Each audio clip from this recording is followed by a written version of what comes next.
place to promote the growth of Tigres in English through analysis, discussions, interviews, and more. Welcome to the WChampions podcast.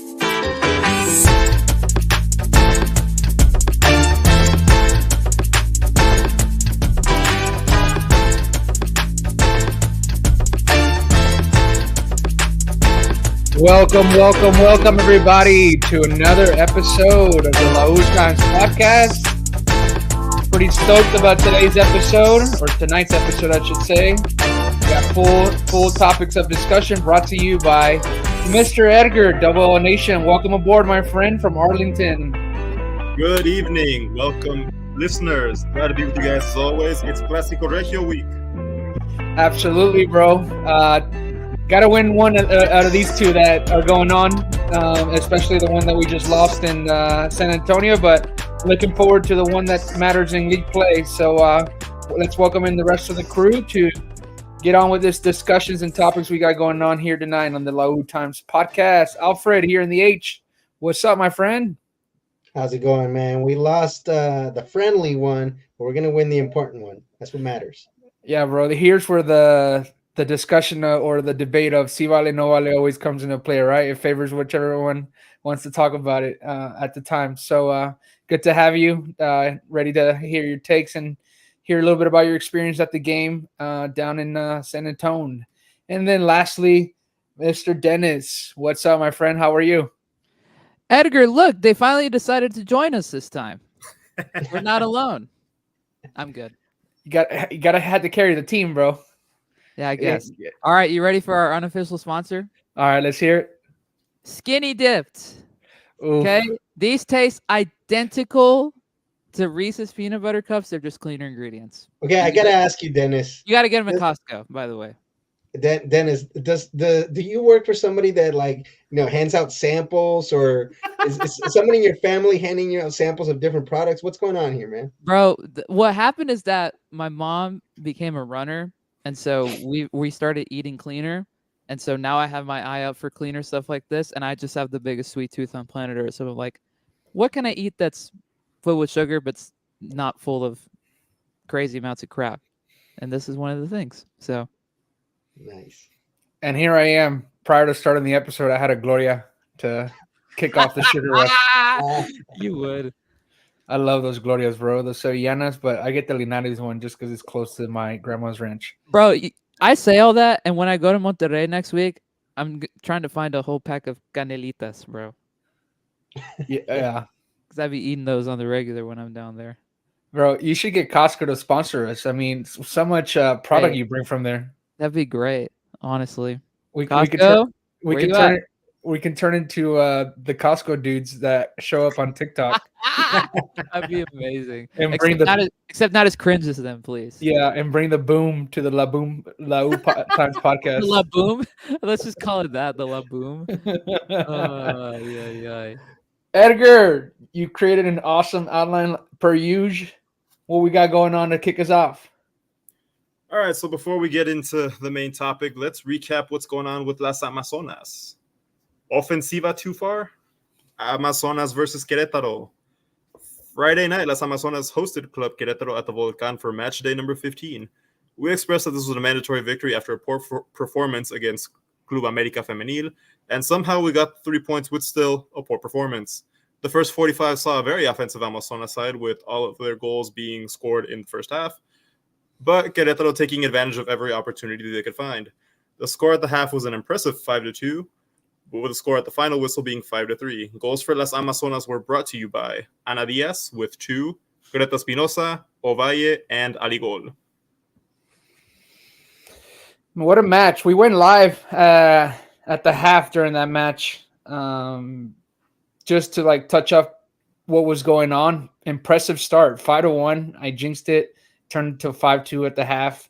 But ultimately, it started off really well, man. It's what I was expecting, or at least it was great to see that type of match where we just blowing it up offensively.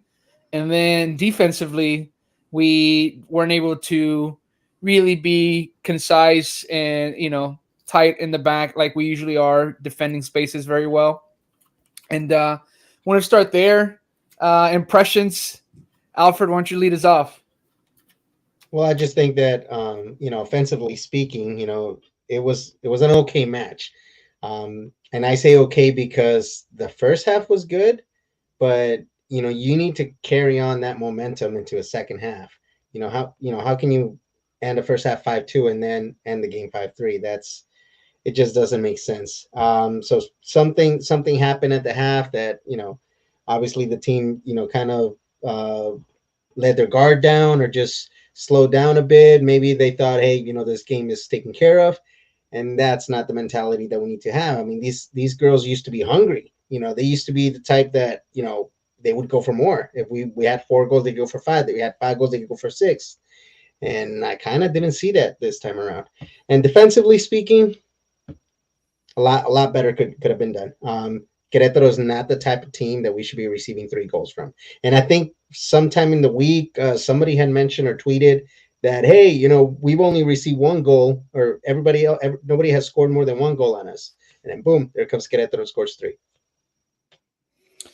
Yeah, one of the things that was eye catching and I think stood out, obviously Ovalle scoring once again, but Ana Diaz is on a tear offensively recently, looks more comfortable on the field and just showing out with her specialty header in the air, but more so a diving headers for Tigres Femenil. Yeah, the flair that she brings is really impressive. It kind of took a little bit for it to show, but I think we're really starting to see it now. I want to throw it to you because Mr. Coach over here throwing out what should be the lineup out on Twitter today, responding to out of context Tigres Femenil. You throwing up that lineup with Diaz and Jenny playing under and Thembi and that's stacked. Attacking 4 or 5 that you threw out. Like somebody get that to Mila and tell her this is what you need to be doing. Otherwise, you will get fired. It caught a lot of traction. It did. I was surprised. Timeline. Yeah, everybody's like, "Oh my gosh, look at this!" It's like somebody invented canned bread or something. It was so like shocking to people. And the thing with it is that I think ultimately the thing that is like been misconstrued all during Jenny's time and what we've seen on the field is that she's an attacking mid that is closer to goal. And, even myself at times, I faulted her for that, how she plays so far back. And when I was building that lineup, I thought about how much, Mari Carmen at times also gets lost when she plays side to side next to Alexia Delgado and is asked to do defensive responsibilities, which she already does naturally. She's a hustler. She's like aggressive all over the pitch. But I think you got to find that balance. And that's why I laid out the lineup the way that I laid it out, is that Mari Carmen can also step into that cam role and has that, that offensive presence to score goals. And we've seen it when she played the number 9 position a couple seasons ago, and she scored, her 9 goals during that season. And Jenny Hermoso at times plays back, and she plays side to side next to Alexia, which also favors us whenever we want to distribute the ball. And there's nobody that has the technique that Jenny Hermoso has. There's no one that controls and steps on the ball like Jenny has. And so to me, when creating that lineup of Mari Carmen and Jenny Hermoso at the same level is to give us that flexibility that when one has to, be closer to the box, I don't mind it to be, Mari Carmen Reyes. And then especially, when we have Thembi and Ovalle out wide, and Ana Diaz, who has been, again, superb playing up top. I think that in that second half, Alfred, she got a little lost, but just like the entire team got lost and developing play, it seemed like we just got stale. We got comfortable. Querétaro showed a little bit more fight back in what they wanted to do. But ultimately, I think that, it was a good learning experience, at least for me. And I'm sure, for a lot of fans that, I think that she's up for the starting nod. And I think that, it's now more than ever as we get into the most important part of the season. Edgar, what were your thoughts about the match? Aligol scoring a rocket from outside. Tell us your thoughts on the match against Querétaro. I mean, with Aligol specifically, that's the type of performance we've been waiting for all season long. It's really unfortunate that, 15 match days had to go by to see that, but hopefully going into Liguilla, we see a little bit more of that. But I'm really disappointed in the fact that halftime it was 5-2. Second half they shut down. I was expecting at least 2 more goals from our side. Nothing happened. Yeah. What else do you attribute that to, Alfred? Do you think that coaching wise, obviously we've had that common trend all season that our coach usually doesn't step up in this scenario, but what about the players? Do you think the players are also at fault here for the way that the second half developed? Yeah, no, definitely. I think they got complacent. I just, I saw them at a completely different pace than what I saw them in the first half. Because even so, like, let's remember that Querétaro scored first. So like we went 20 minutes into the game where they were like at a slow pace. They were trying, but they weren't like really trying. And then once Querétaro scored, that's when they all went forward. So I just feel like it's the drive. I don't know if it's motivational, which obviously speaks to the coaching staff themselves, or maybe some of these players are a little bit tired. It could be all the games that they've had, but in the end, it's no excuse. I mean, they're professional players. They knew the calendar. They know that they're going to have these back-to-back games, in these weeks, and we expect to see them perform 100% of the time during the entire 90 minutes, not just during 10, 15-minute blocks. Yeah, agreed with you. Just want to touch up also on the lineup that was thrown out there that day. We saw Anastasia with Natalia Villarreal playing as our fullbacks, Greta Espinosa, and then Natalia Colin making an appearance after her stint with the youth national team, and then coming back from injury. Her lineup, or her coming onto the lineup, was very important. Not only to continue to develop and get more minutes with the Amazonas, but also for the youth role. She had played a ton of minutes with the national team, and we needed her 90 minutes in order to convert them, and take the youth national team minutes onto the league.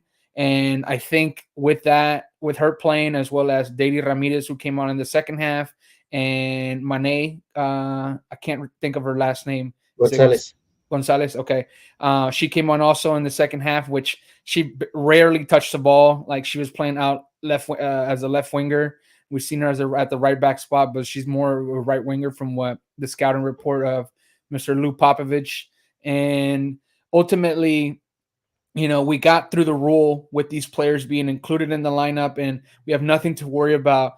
Expected to see Tatiana Flores also get some minutes in that game, just because of the score and how the game had, developed in the second half. I thought, maybe with a little bit more offensive punch, maybe even subbing in for Ana Diaz, who seemed a little disconnected, obviously due to the overall team losing form in the second half.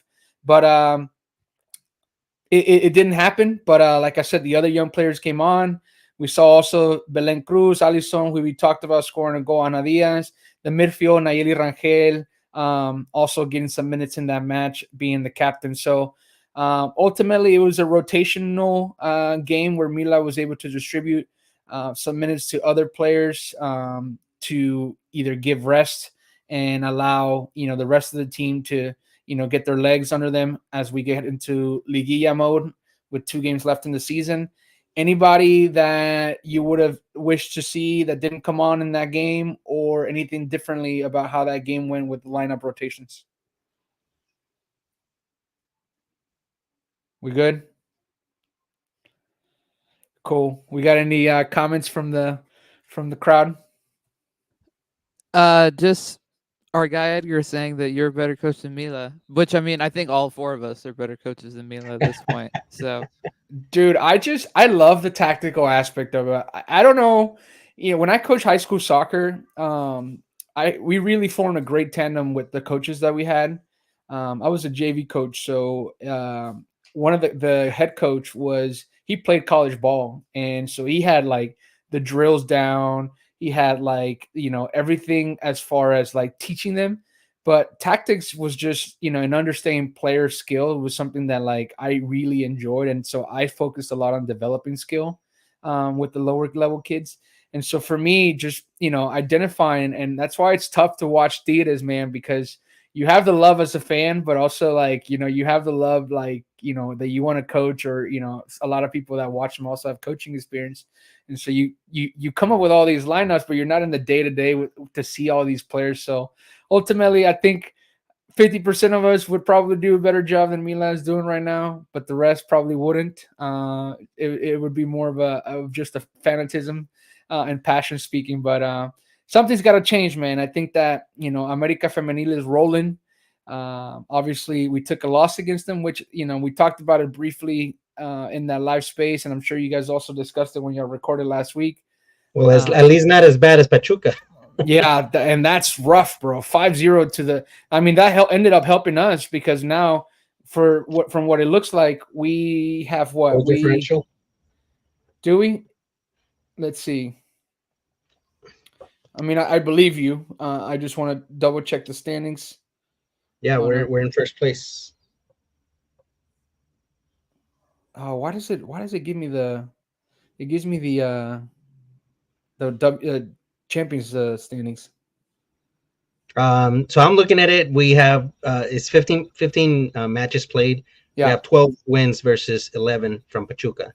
So I mean, even if obviously if we would have tied, I think we'd still be above them because of goal differential.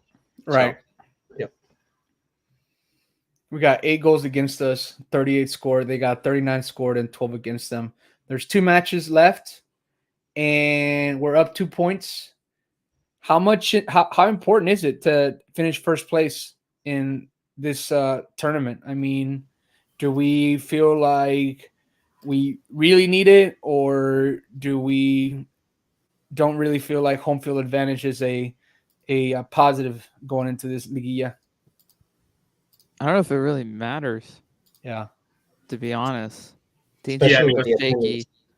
Unfortunately for us, home field advantage is not as influential as it should be, or as it has been in previous seasons. I mean, right.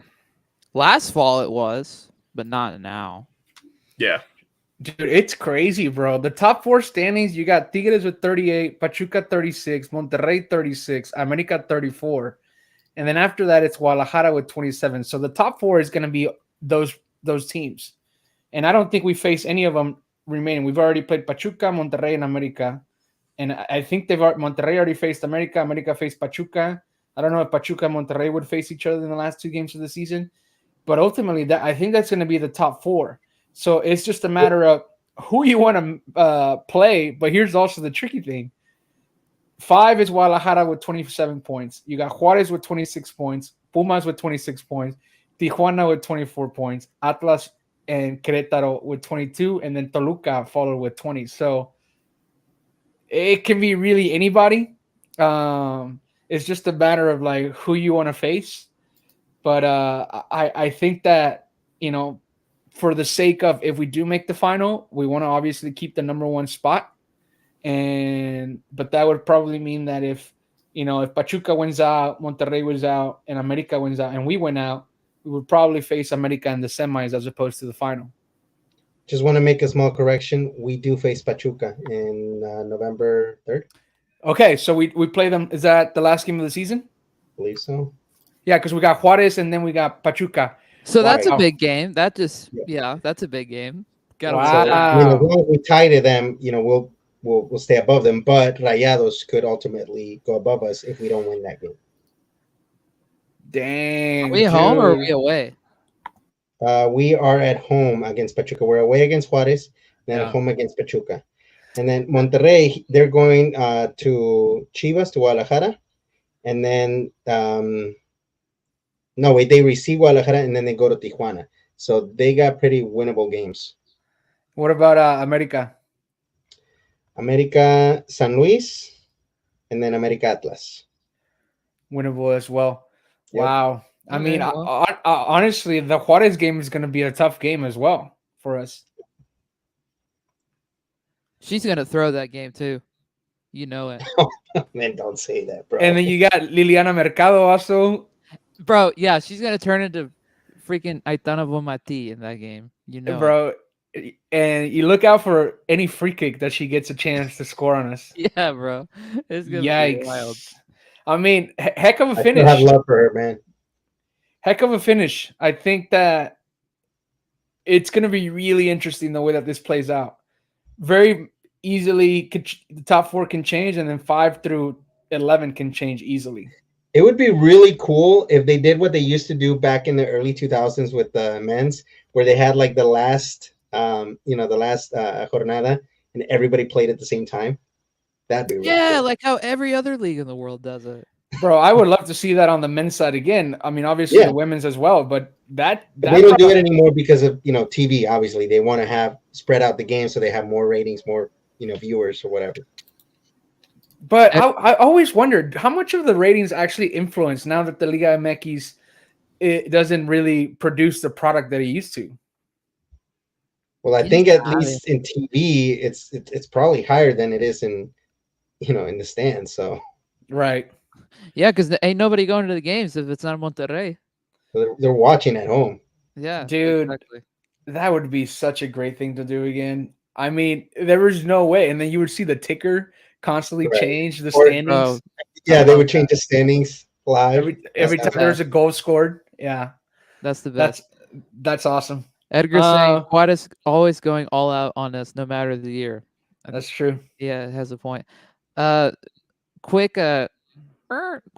diversion away from the conversation. Sean saying, "Why is my beard so luxurious and my hair so lacking?" Because I had COVID. And it freaking made all my hair thin.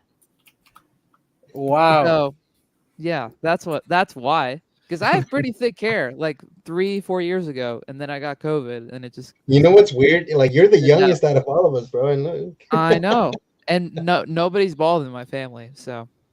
Oh man, you might be the first. Don't put that ego on me. Bro, you gotta embrace it. I got a lot of friends that just at this point they've embraced it. No, bro, I ain't doing all that. You can't be the one that doesn't, because I know some that they got their hair way back here and then they're combing it forward. Don't do that, man. Nah. Any last thoughts on the regular season with the Amazonas and Querétaro? This is a lie, by the way. I actually do hide behind a hat most days, so. Sorry. Yeah, it seems the rest of us are now targeted for wearing hats today. I actually am having a terrible hair day, so I am wearing my Tigres hat. As you should. I'm just bragging. Sean coming up with the uppercuts. Yeah, dude. I mean, what do you expect? He could come out for any of us. Coming in hot. Well, let's transition into the Champions Cup that we got going on this week. What do you got for us, Edgar? That is right. Back to CONCACAF W, Gotham versus the Amazonas. This Wednesday, Las Amazonas are back for international competition as they travel to the East Coast to visit Gotham FC. The best of the NWSL faces off against the Amazonas side that has already qualified to the Final Four, but needs the win to secure the better position in the semifinal round of the tournament. How will Mila Martinez prepare for this match? Should we expect a starting 11 ready to compete, or will she play it safe knowing that Tigres is already qualified? That's the key right there. Are we playing it safe? Monterrey tied against them 0-0, so I want a better result than that. Yeah. The other thing too is that they have a point advantage. They have 3 points advantage on Rayadas right now. So are they even going to be going all out when they don't need that much? Because they're sitting on 7 points and the Rayadas have 4. So are they going to put out their best effort with the fact that they don't need to do much? Plus, they have playoffs in their league. So pretty soon. Do I have this correct? Gotham and Tigres both advanced, right? Rayadas eliminated with their last win. No, Gotham has not officially been qualified because technically, very small chance, but technically because the goal difference is still a factor. If we were to beat them, if we were to beat Gotham and Rayadas, win, yes, but it would have to be a huge difference. They would have to win by like 10 goals because remember Gotham scored 20 million on Frazier the other day. So Yeah, so they have a 17 goal differential. yeah, that's what I'm saying. Like the Rayas are effectively out. So like, Oh yeah, bro. Come on. Yeah. 16 goals. that's what I'm saying. That's what I'm saying. No matches, bro. Yeah. So it's like, I'm telling you, I don't know if they're going to go all out. I doubt it. Because, like, why would they want to put out their best foot knowing that they've got another league title to defend? What is All the right, I got something for you guys. So according to the standings, right? So Tigres is first place in our group. Gotham is second place, right? In Group B, though, San Diego Wave is first place and America is second place. So if we win the group, we would face America. Most likely. Correct? Yeah, because nobody's qualified officially from that group yet. What's the either. points on the other side, Alfred? So San Diego Wave has 9 points. America has 6. Portland has 6. Yeah, so Portland still has a chance. Yeah. Right. We're the only team that is qualified in And the San other Diego- 4 spots. San Diego plays America Femenil this week. Right. And Portland faces Vancouver Whitecaps. So I think Portland has a good chance of winning that game. Yeah. But then again, San Diego Wave has not been playing good. They just lost to the Houston Dash. If America beats them, it would technically be America first place, Portland second place. And I want to say America Femenil beat them or tied with them in the other cup, the Summers Cup. Yeah. Yes. Yeah. Now, You're to right. counter that point, we can talk about who do we want to play. Remember, this semifinal does not happen until the late stage of May. So we've got a long time until We could even bring new players in at that exactly. So much can change between now and then because for New whatever players? point. I cannot be here. Let's get a new coach. exactly. So we've got till like May 25th. It's like the semifinals. To get a new coach. Yeah, exactly. Semifinal, and then like 4 days later is the final. It happens really quickly. So Okay, here's my thought behind it. I don't want to avoid America because I don't want to sound like we're afraid of them, but I also don't care to play them. I'd rather play an NWSL team and potentially aspire to beat them. Maybe what's that? I think of it backwards. I would rather we face America so we eliminate them, because if not, there's a chance that America could go to I don't want America to be the first Mexican team to make the final. I want Tigres to be the first Right. Mexican team. But I'd rather not even America to make it. But if we can be the ones to stop them. True. Yeah, it's pretty interesting. That's going to be interesting because, like I said, that San Diego is not as potent as a team as, I guess, during their little run during this Champions Cup. they also don't have Alex Morgan, and anymore. they're also are a disaster on the off the field right now. Have y'all seen the amount of allegations they've been getting about everybody in their leadership? No. Landon Down was the coach, and they got that French player along with Maria Sanchez. Right. Yeah. Portland at least could give you some trouble if we're Alyssa talking way down Thompson? the line. No, Alyssa So Thompson. we'll know that No, result Sophia tomorrow. They Smith. play tomorrow. Sophia Portland Smith. plays the Whitecaps tomorrow. Okay. Wow. Okay. Well, what do we think? Will Jenny Hermoso be back for this game? I think she was back last game, yeah. So she should be. She wasn't. She didn't play No, against yeah. Querétaro. Okay. She was on the bench though, wasn't she? Yeah, I thought she was on the bench. I don't think she was available, bro. I didn't see her. Like, she hasn't been available for the last 2 games with no report. Like, Woo! Gotta love our PR department. But you went to the Kings League or something like that? yeah, which that's fine. I really don't care for that. I mean, like, she's at a point where, she doesn't. For us, I don't think she's like done a ton. It's been more off the field. But I think she's not to blame. I think obviously coaching has been more of an issue here. I don't mind her missing. I mean, she does play national team and she has to travel to the other side of the world. Not making excuses for her. I think that, we're at a good point in the league. It's a good way to like get some other players involved. What I'm more concerned with is like, we don't know, like, was she really hurt? Like, was she just on break? Like, I don't understand how we don't really like get like reports from like the team to like it'd be one thing like if we forget to like, hey, we didn't record our podcast to give out our own version of information about the team, but like this is the official team that everybody follows. Like I feel like lately, I like wonder if they lost a sponsorship from Cristos Muguerza or something, because they they used to always have that. Like it was Cristos Muguerza announces this injury, whatever. You know? Yeah, the hospital. Right. Well, and it's kind of been the same thing on the men's side too. Yeah, 'cause that's what I'm saying. You felt like they could. I felt like they could have like said something about, oh, Guido picked up a knock in training. He's not going to play in the Clasico in San They Antonio. didn't specify it. But we had to find that out through other sources. Yeah, and then now Vladimir Garcia fell off the earth because TUDN no longer covers Tigres, so he doesn't give out exclusives anymore. Except for Antuna. He was the first to report Antuna. Was he? That. Yep. Dude, it seems like he's like not even on social media anymore. I haven't really seen much of. He's been super quiet. Vladdy, where you at? What's going on? Right. I don't know, guys. I feel like ultimately Mayor's gonna come back into the lineup. She's gonna play it safe, bro. She's gonna play Tembiawa. She's gonna play Ovalle. She's probably gonna play Mayor and Allison. And then, no, God. Especially after she played Ana Diaz in this past game, you know she's gonna roll with Mayor and And then Allison. she's gonna put Jimenez as a left back. Come on, man.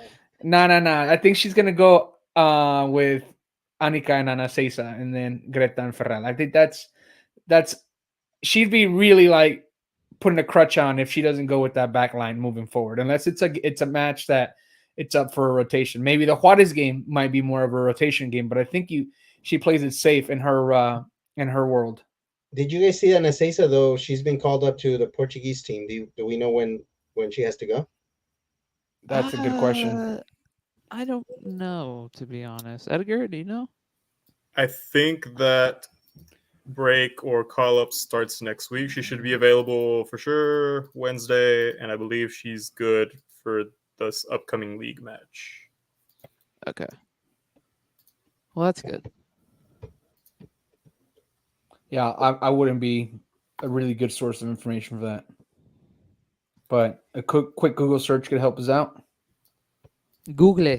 Because if I'm not mistaken, we have 2 or 3 players going to the Mexico national team for the women's side. Oh, really? They released the call-up?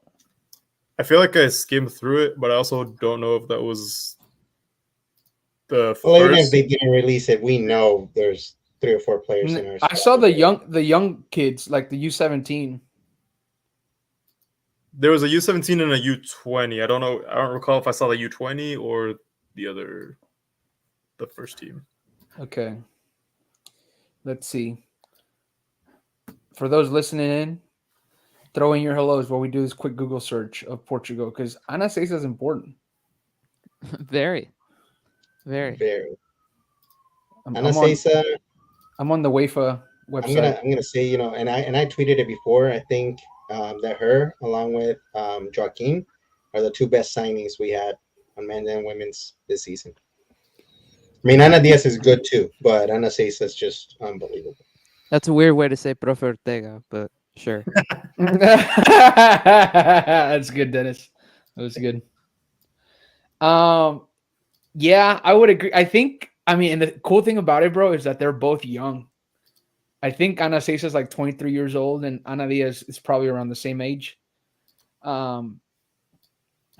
God, the UEFA.com website's not working for me, guys, but I'm doing it on my phone. So if anybody gets on UEFA? UEFA.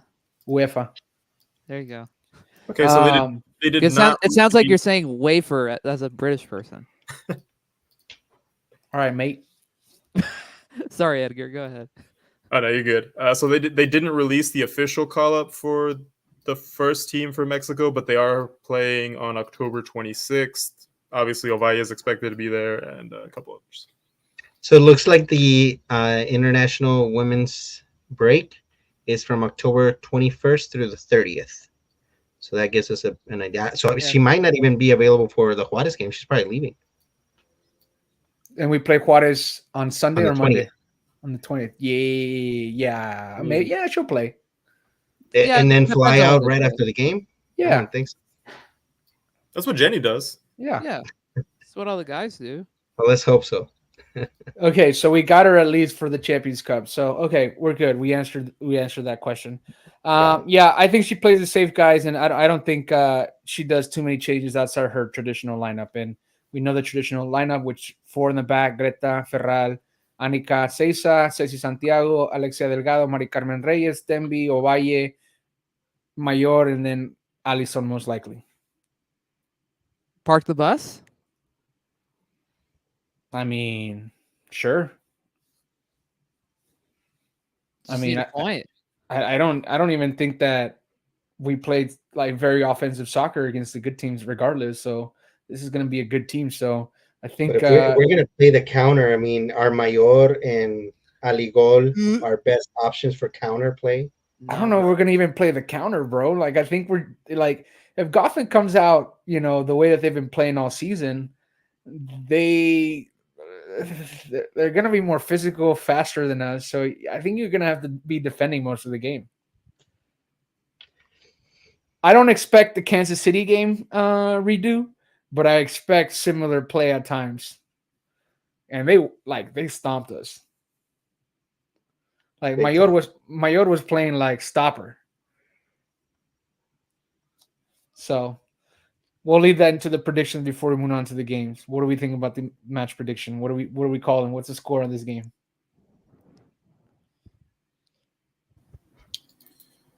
I'm gonna go ahead and say 2-1. We win. No, that's brave.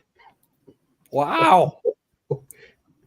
I mean, this is also assuming Gotham doesn't try too hard, but I'm going to be negative Nancy. We lose 1-0. And that's me being positive that like we had a great defensive match. What do you think, Dennis? I expect there to be 50% effort on both sides, 0-0 draw. I would like that score, but I think very happy with that. Yeah, I think I'm going to go a 2-0 loss. If Gotham rolls out Rose Lavelle in midfield, that's a wrap. She'll run circles around Delgado and Mari Carmen. Unfortunately, she's incredible. Bro, Rose Lavelle plugging at the Tigres Femenil. Woo! With Mari Carmen Reyes. Bro. Olvídalo. Unreal footballer. Yep. Absolutely. Anything else, fellas, on the Amazonas? Any other news surrounding the team? Edgar! 0-0. See? My man. Rostas, donuts. That's the result I want, but I would also desire other Edgar's result, 1-0 win. 2-1. Do we have any news surrounding the club besides the matches and the recent victory? No?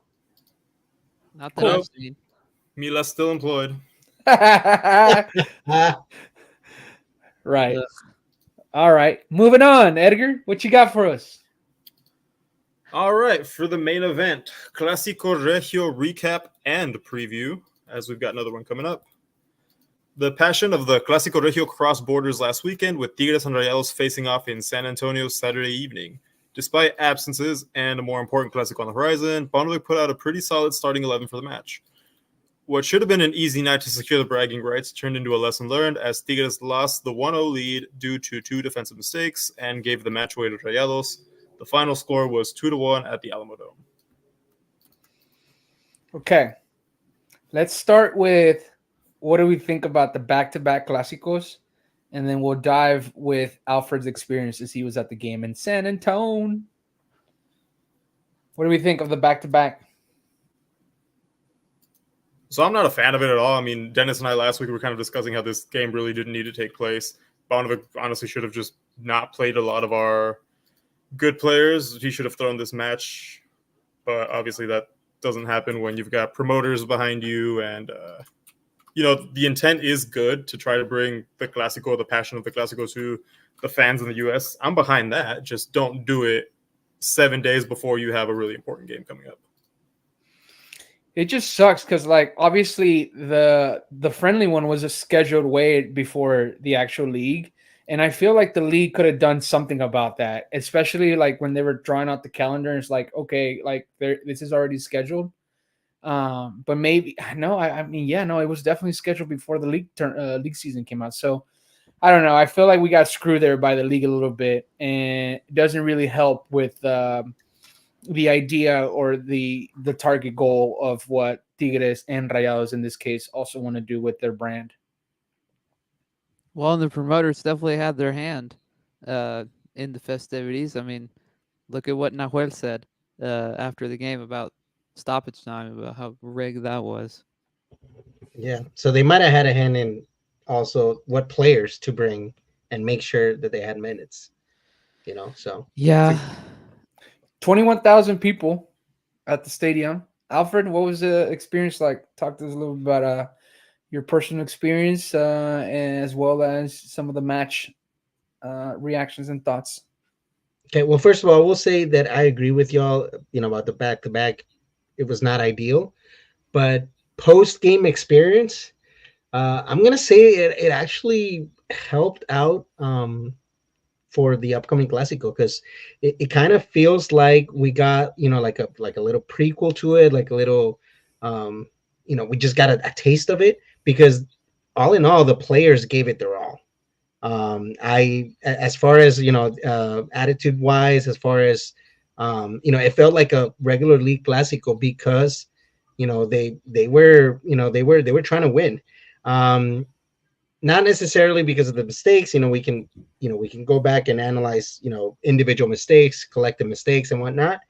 But I just saw a lot of kicking, a lot of pushing, a lot of shoving, and it kind of feels like it helped because now the league Clasico this week, it kind of has a little bit more taste to it, if I may say.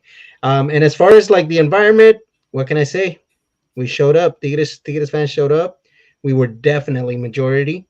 Um, Obviously, the stadium did not fill up, so I was able to move around like we usually do.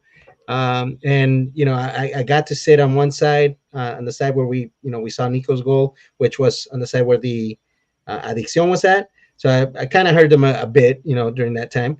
But then, once it got on the other side, it was just you could not hear him at all. So I up until Rayados went up, but in the end, it was a good environment. I feel like yeah, I mean the people here in the States also want to have this, but it would have been a lot better if it would have been maybe an official match, maybe like from Leagues Cup or from a Champions League. I think if we ever get a Tigres versus Rayados Leagues Cup or Champions League match, oh man, I think that's gonna blow the roof. Yeah, it's so we've had it in Houston now, and we've had a majority of our fan base, show up more than theirs. San Antonio, obviously now as well. They're due up in Dallas or Austin. I mean, that's going to be either next year or the following year for the Clasico Regio. Man, forget next year, next month. Y'all better show up to this Cruz Azul game. What are we doing? Oh, but he's talking about Clasico. I know, but I'm just saying, y'all people better show up. We got to make sure that Cotton Bowl's not that empty. That's a We got to move Arnold's event to Dallas. I feel like the one thing though that I think about that match. I can't remember who played in that Cotton Bowl recently. I think it was also Cruz Azul against another opponent. I mean, you guys are in that area, but somebody played recently over there, and like they made it like a meme that nobody showed up to the games. I think it was even River Plate versus Monterrey. Oh no, you're talking about you're probably talking about Messi, because Messi was here in February when they played FC Dallas in that random preseason friendly. No. I said no. And like 10,000 people showed up to that because it was like on a Monday at 5 and it was cold. There was also, and I could be wrong, but I'm almost positive the game he's referencing, there was a Rayados versus River Plate here. But it was in the Rio Valley, wasn't it? No, I think you're right. I think it was here. There was a matchup there recently, bro, in the last 3 to 4 months, and like people were making fun of the amount of people that showed up. What a throw! Sorry, what a throw, Aaron Rodgers. I got the Monday night game on. Sorry. To the Cotton Bowl, and I was gonna say is like, but a lot of people that we talk obviously down, or at least we have some mixed opinions about the Clasico Regio having it back to back, especially being a friendly and in the States, and then obviously in league play, but ultimately, it's a it's a really good opportunity. I mean, 21,000 people, bro, like that's still a lot of people. And like knowing that you're going to have the real game that matters in league, for points and, standings importance 7 days later, like that's still a lot of people. And so I think that no matter what, I'm not saying that, and that's why I was trying to reference that other game that happened in the Cotton Bowl.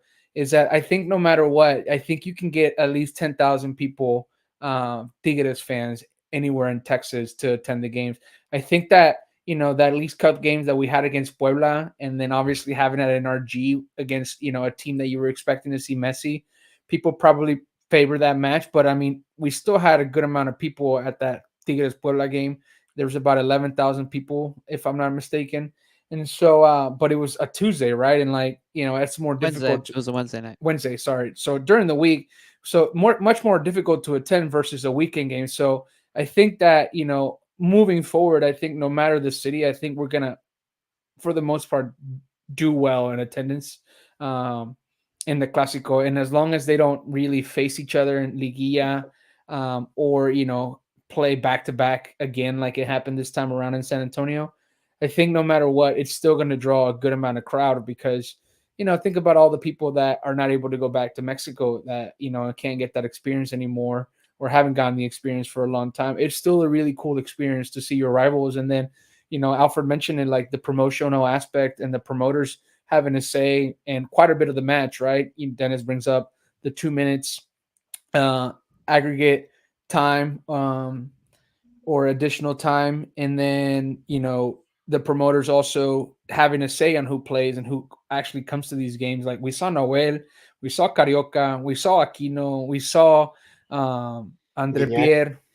So I mean, we probably would have seen Pizarro if he wasn't really hurt, and Pizarro would have gotten another match in the Clasico Regio, and ultimately that's something to really consider, that the brand will continue to grow. And I think us playing in Texas stadiums, it's going to do well no matter what. Make it cheaper, dang it.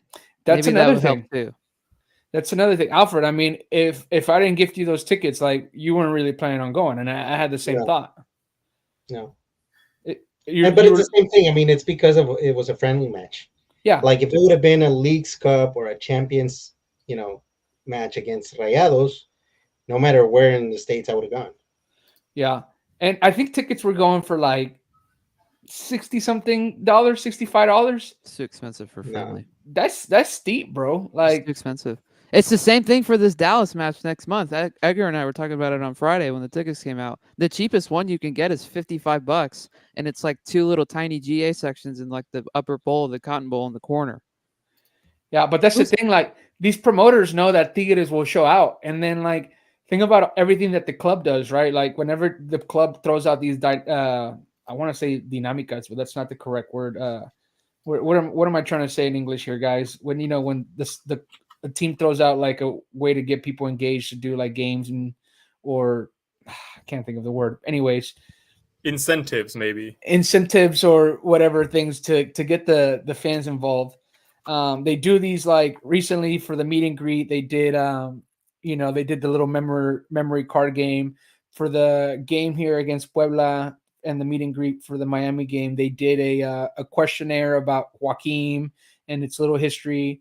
And so when they do this, like they obviously take information from us, especially those in the States. So they're looking at how many people are actually like, how much of the fan base is actually, either growing or already established in those cities. So I think that they know that no matter what, we're going to show out. And I think that, not besides America and Chivas, there's not other clubs that will show out like that for their team.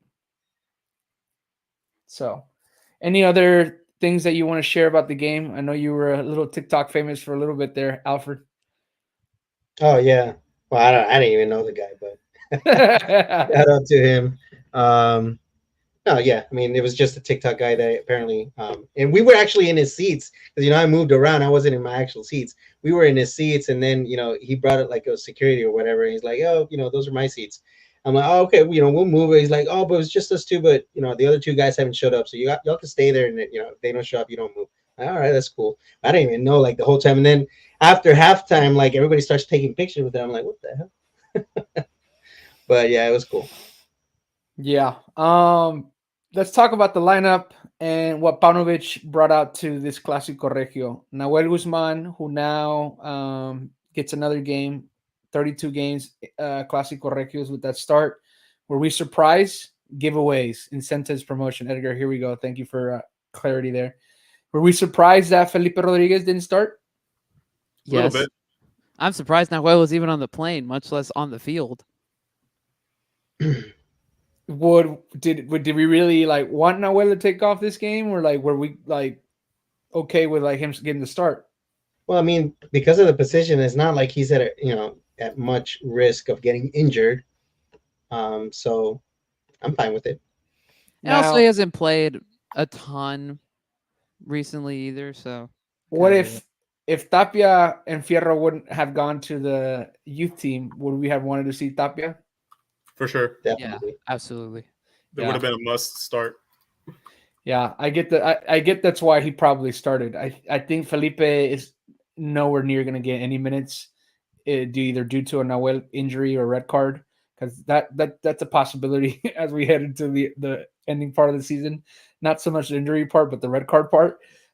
So Tapia, being around probably would have had more of an influence him starting. Backline, we saw Chuy Garza, Puratovic,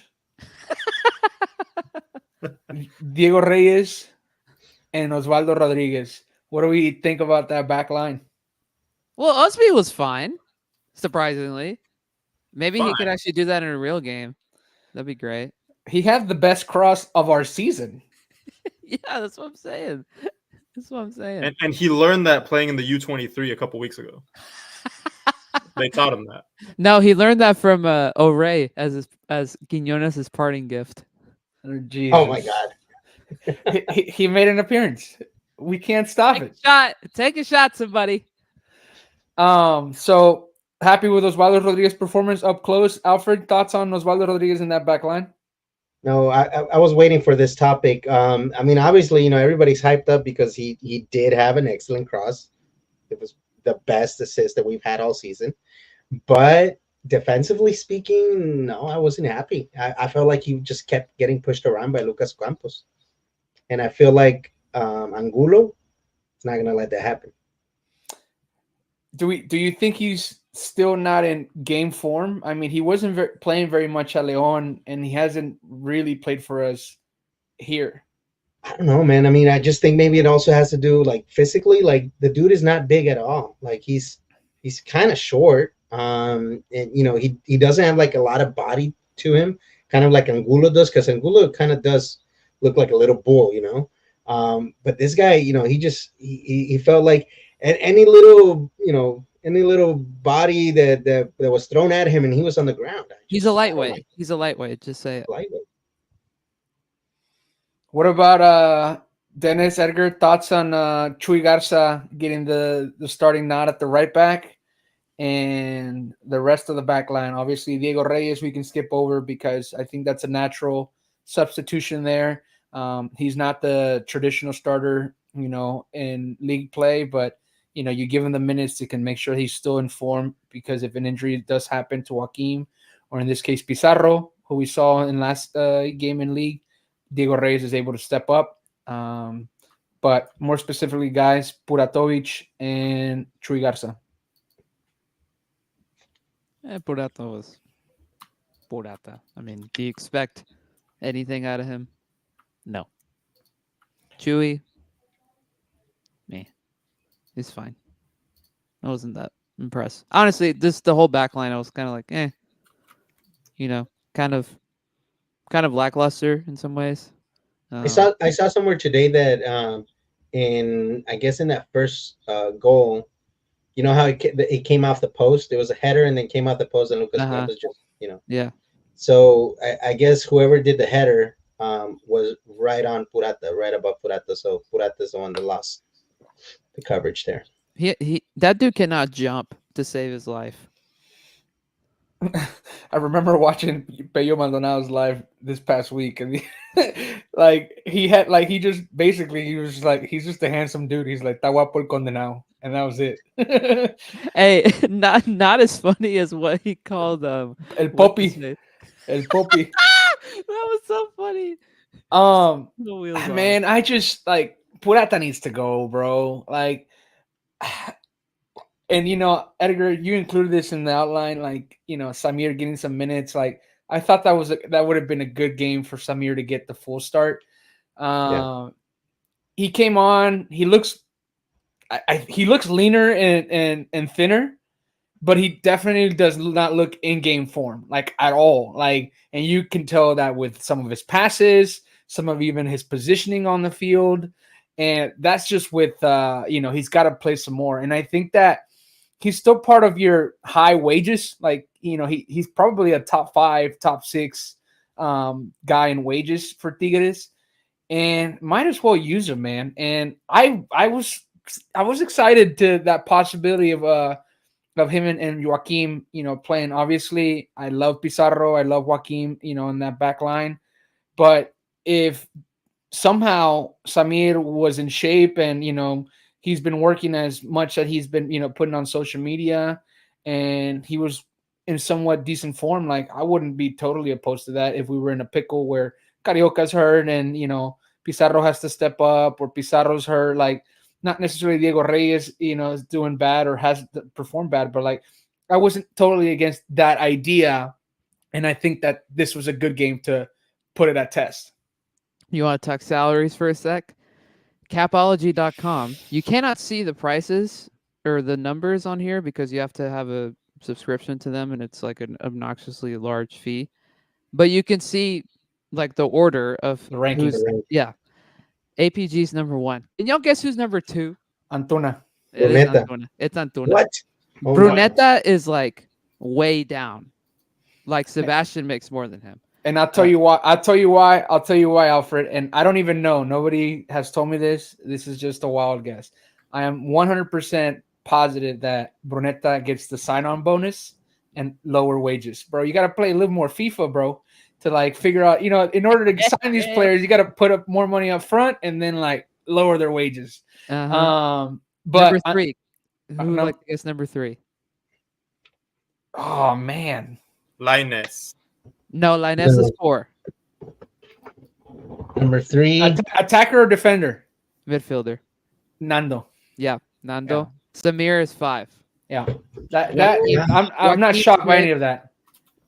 Ibanez makes more than Carioca, Pizarro, Aquino, Sebastian, and Brunetta and Angulo. Yeah.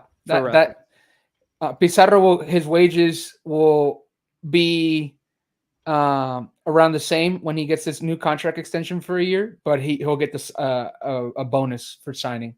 Mm-hmm.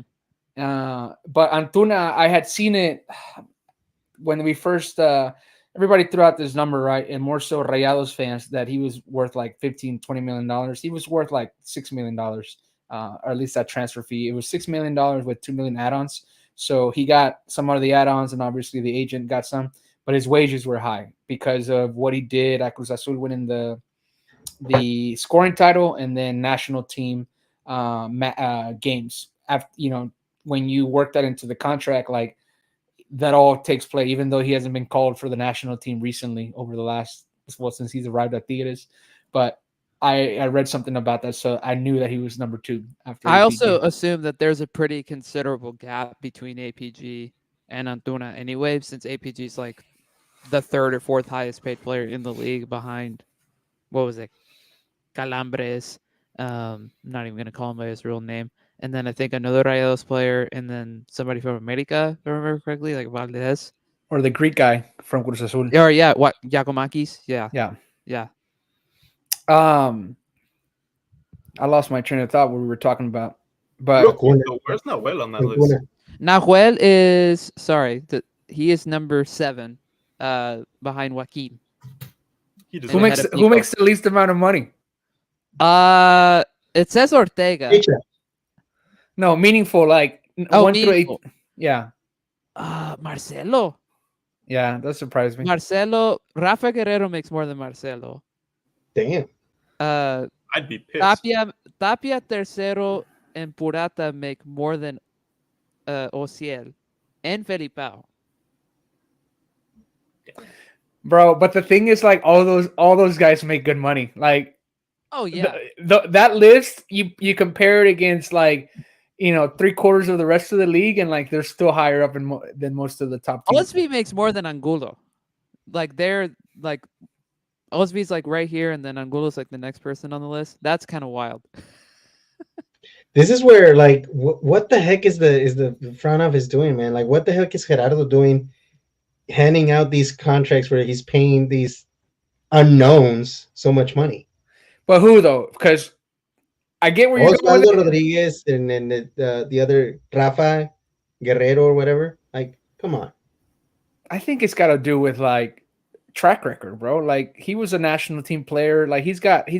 I think he's got 2 titles in a CONCACAF. So you're gonna tell me Osvaldo Rodriguez has a higher track record than Angulo? I'm not saying that, but I'm just saying, like, Angulo got signed nearly 3 years ago. For reference, here's some Inflation, bro. True. Average weekly salary is $17,000 a week. The average annual salary on the team is a little less than $1 million. We have a payroll of $27,670,000. I remember when Gignac was making $5 million a year in 2016. Bro, why do you think they're coming out with like a new uniform, new clothes every 2 weeks, bro? So we can pay these wages. Bro, I added to the cart like the jacket, the pants, and the hoodie. $412. And I was like, not yet. I was like, I gotta wait for Adidas. Like, that was through Tigre Tienda. I was like, but I gotta wait through Adidas so I can apply my membership points and get like a 30% discount on them. Or just when I go down there, send me some dough. I'll get it for you. That way it's not inflated too, because Tigre Tienda, when you change the currency to US dollars, it's like $10 or $12 more. And then $25 for shipping. Yeah. That's what I'm saying. Yeah, I might take you up on that because I don't know when I'll go back. Anyways, let's get back to the Clasico Regio game. We got off topic there for a second with wages, but very important information. Shout out Capology. Yeah, I didn't really put that into perspective. And I'm sure people, if you are enjoying this part or have any interesting takes about the salary parts about some of these players, throw them to us. Chuy Garza, though, I want to focus a little bit on that. You Dennis, you said fine. He was fine. Offer, you were up close. I feel like it just solidifies. He's not the Chuy Garza that he was at some moment, a couple seasons ago? And that's what I was gonna say. Like, it just solidifies why Aquino continues to start. Like, how can you bench Aquino when the chances that Chuy Garza does get, and it's not like he was thrown with like low tier players. Like, he was thrown in there with, again, 6 players that are starters on our squad, and ultimately, phases out. And we were talking about this before we started recording. Like, it's a friendly match. You could throw away the result. You could, say collectively, a whole bunch of pieces everywhere. It's okay. But there's some players that this game should have mattered more to. Bruneta, Ibanez, and definitely, you got to say Osvaldo Rodriguez and Chuy Garza. Because in the end, they're not getting the opportunity to league. So this is their only time to show themselves. Against a tough opponent, against your rival, and then, immediate time, like the window of game, right? You go from playing Puebla to, Clasico Regio friendly, and then to Clasico Regio league.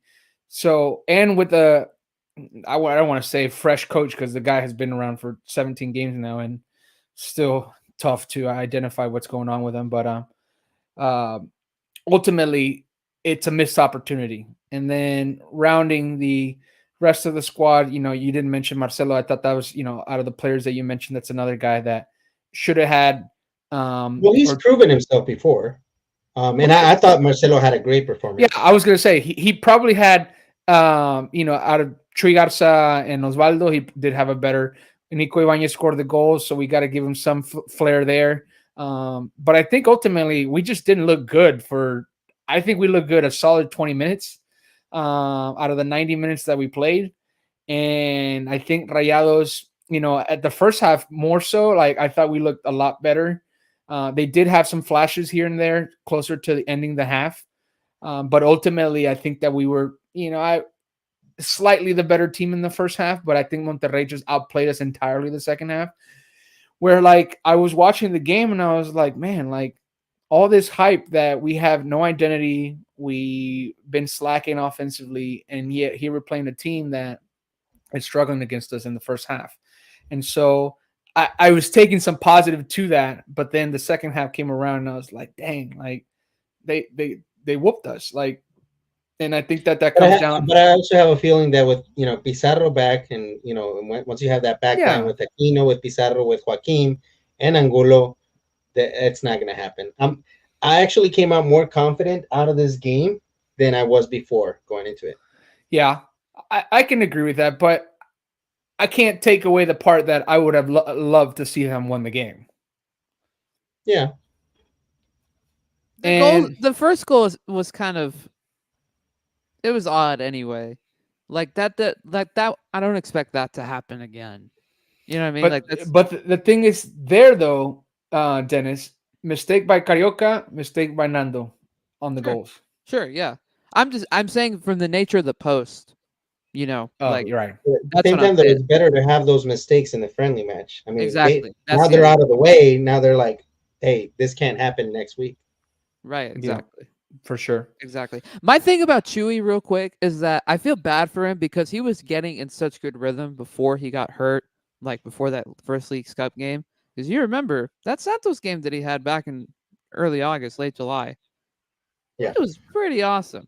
And then ever since then, the guy hasn't been able to, take Aquino's spot or even to play at left back, which we've all kind of proclaimed at some point on the show here and there.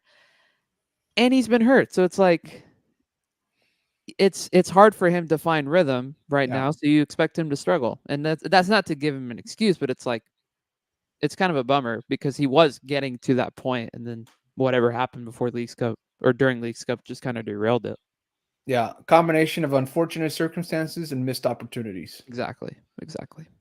But he's still young, and man, the tough thing with it though is that moving forward, and with Aquino getting a 1 year extension, it's like we would love for Chuy Garza to take that role, right? Like we want that young player, and we want to. I would even like consider Aquino to come in now and be more of a versatile sub, right? If we need help at left back, if we need to push offensively, we can put sub out Angulo.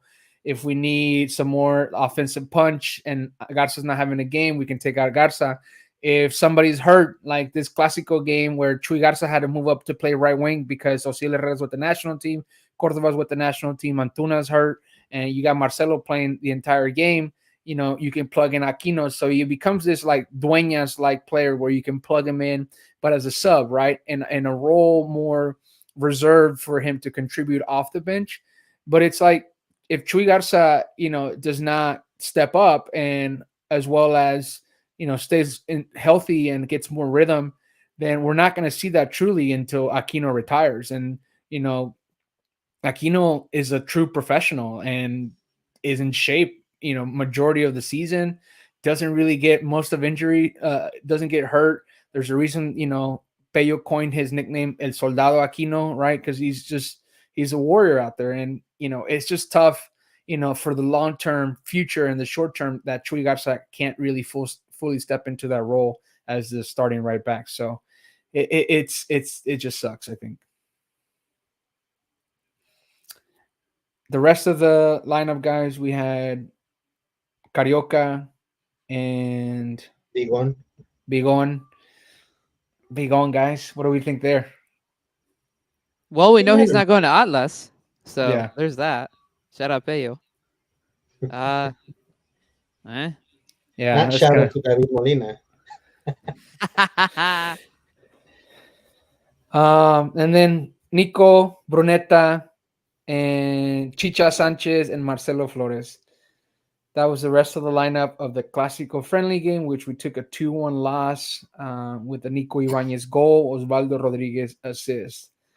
I'll point out Chicha Sanchez.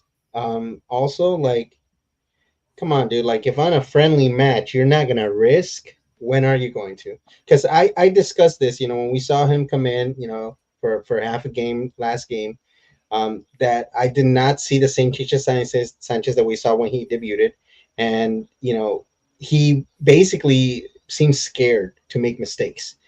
And it feels like, at least in this friendly match where you have nothing to lose, you should have tried more. Marcelo was trying every chance he had the ball. He was like creating danger, Looking and to I did take not on. feel the same from Chicha. Yeah, I told you guys, I don't want to sound like a hater, but for those that have been watching Tigres for probably around 2007, 2008, but more so 2010 when he first, made a consistent mark on our squad. Francisco Acuña had a really long career playing in Liga MX. Had some really good stints at Puebla.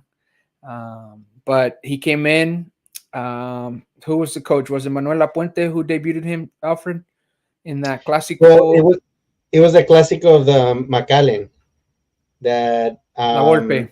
La Volpe was saying that he would rather go shopping than face us or something. So yeah, we won that game 4-1.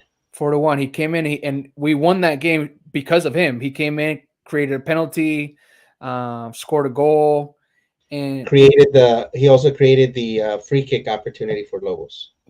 So impact immediately, and then continued to have a good career. And it's about the same height as Chicha Sanchez. Diego Lainez is also another short player. So I just don't, again, I don't want to be a hater because the kid's 19 years old, but I don't see like that impact that he can have on the squad. And like, he's going to get some more minutes because we got to fill out the rest of the youth minutes rule.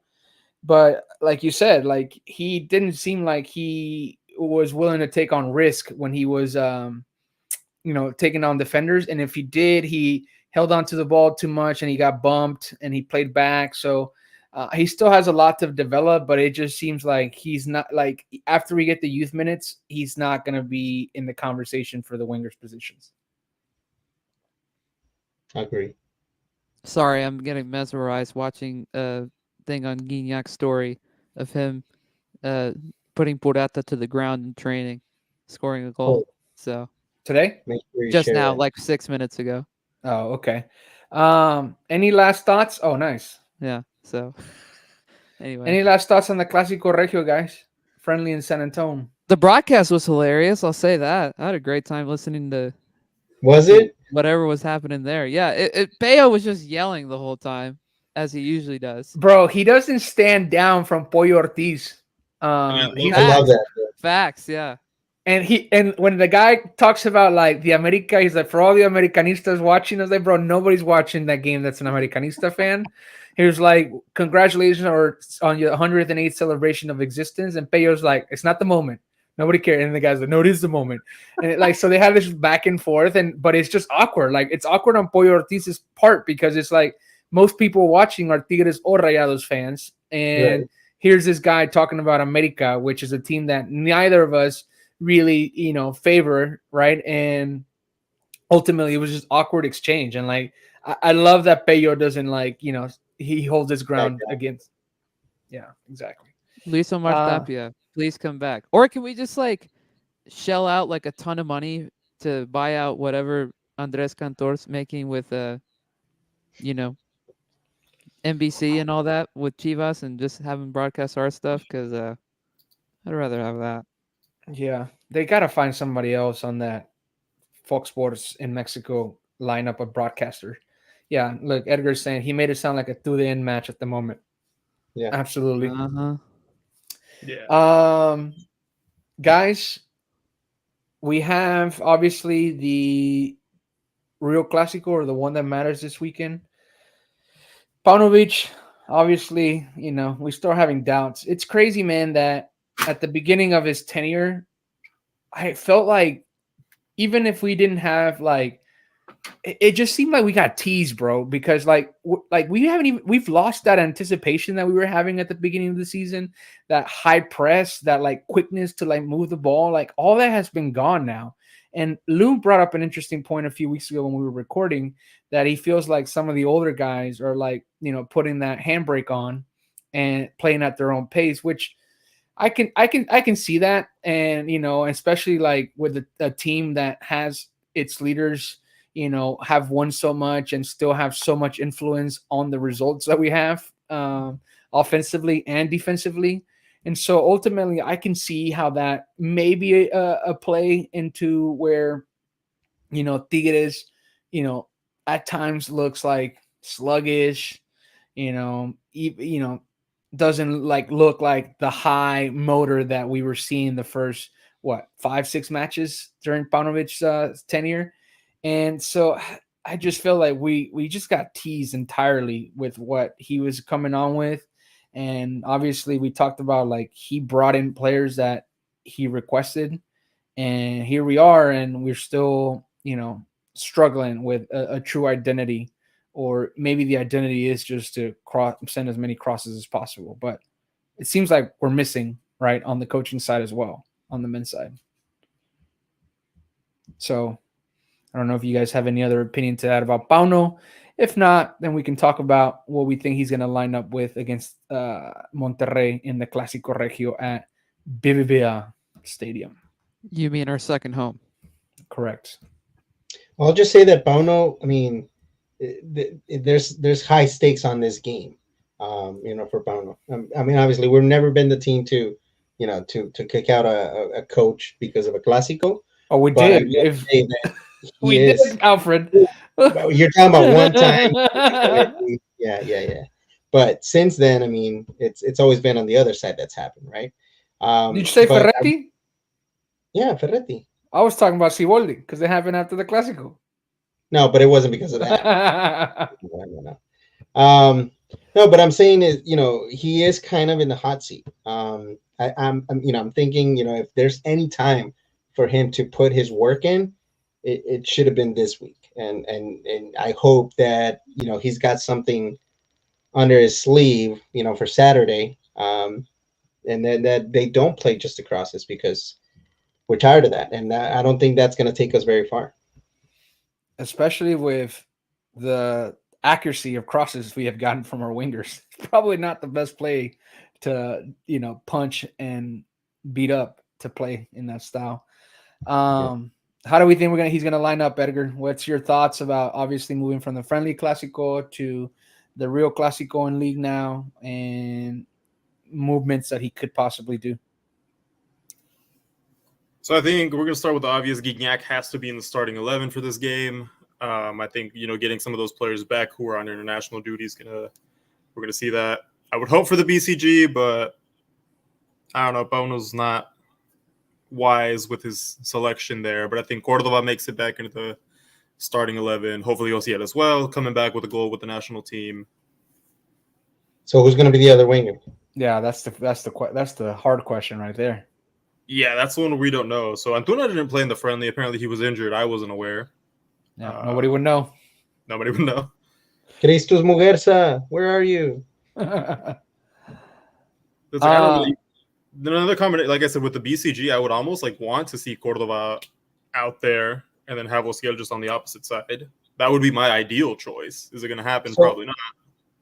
If Antuna is injured, then our options are to either put Bruneta at the cam position and put Cordova as a winger, or if he's still not confident in Bruneta, you have Cordova in the cam position. Who's our next best bet? Marcelo. Yeah, I'd rather have Marcelo if we're gonna go that route Than Bruneta. But he had a good game on Saturday. So here's the thing, though. You mix in the fact that he played Bruneta in the Clasico friendly. I'm with you, Edgar. I think he brings in APG. He brings in Ociel. I think Ociel has separated himself as the starting winger under Pauno. And Cordova, I think, is the cam on the safer side 7 out of 10 times to be the starter in the lineup. So I think you see those three. I'm with you there.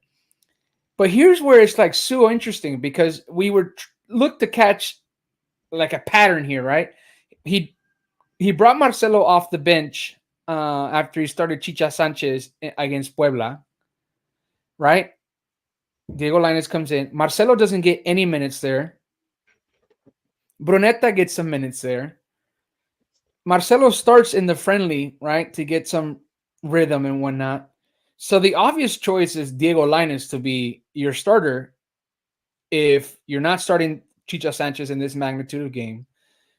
You're not going to play because he hasn't shown Cordova and Brunetta to play together from the get-go because he hasn't tried it, and it's just the game that he's going to try it. So you would think that he's going to start Diego Lainez based on past actions, but even then, there's no really significant pattern that shows us who really could be the starter besides. If Lou was here, he'll say it's going to be Ibanez. If Lainez starts on Saturday, we might as well pack it up because that's just playing with a man down. I'm sorry. Well, let me. Didn't Lainez had a good game against Rayados? Yeah, but that was last year, dude. Last year. And we played differently. He didn't push so much offensively. He was more of a left wing back. Well, so did Brunetta. Brunetta scored 2 goals against Rayados. So we countered them. We had a really good game against them. Away, we countered them. Yeah. And he scored one in like the first 30 seconds. Caught him completely off guard. Guys who are watching, 108 people are watching right now live. Who do you think is going to be the starter? We have it nailed down to Osil Herrera, Andre Pierre, and Cordova. Who is the left winger?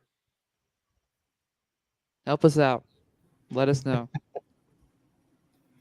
See, this is why I said, oh, I guess we did. Never mind. I'm going to take back my thoughts because I was going to make myself a fool. We brought Antuna. I was going to say this is why I thought that we needed to bring a winger, but we did bring a winger. It's Antuna. Did we, though? A non-existent winger replacing a non-existent winger. Bro, don't you really high wage. Don't you dare speak about Luisao like that because I didn't come on to record after the Puebla game, but Luisao was out here in that game. Luisao was probably a top 3 player in that game. We won 1-0, but Luisao was like the creator. He was the guy ran like twice as much as he ran the entire past season for us when he played for us. The guy was moving all over the pitch. Luisao's gone. Can we stop mentioning him? Come on. Yeah, I'm not here for the hate. Edgar from H-Town, not from Double O Nation, suggested Cello. Back-to-back starting position? I could see it. I would go with Cello. He has to play. I don't understand this. He didn't play against Puebla, though. That's what I'm saying. And why? He's been more productive than Lainez. And he keeps on insisting on playing Lainez. I don't understand. Bro, that's the $1 million question. Like, I've been saying this about Lainez for like 2 years now. And I get drilled about that. Oh, he's going to come and do No, brother. He's a super sub. He's a highly marketable player. He's good for the young crowd, the young ladies specifically. And he's got that flair of long hair. He does well with the national team because all the hype he used to have at America. But the dude is not it. Marcelo has higher upside. His dribbling skills are much better. He's just a natural raw talent. Anybody else? We got 1 out of 108 people suggesting one player. We shy on the keyboard. I can understand being shy on camera, but shy on the keyboard. I don't know, guys. I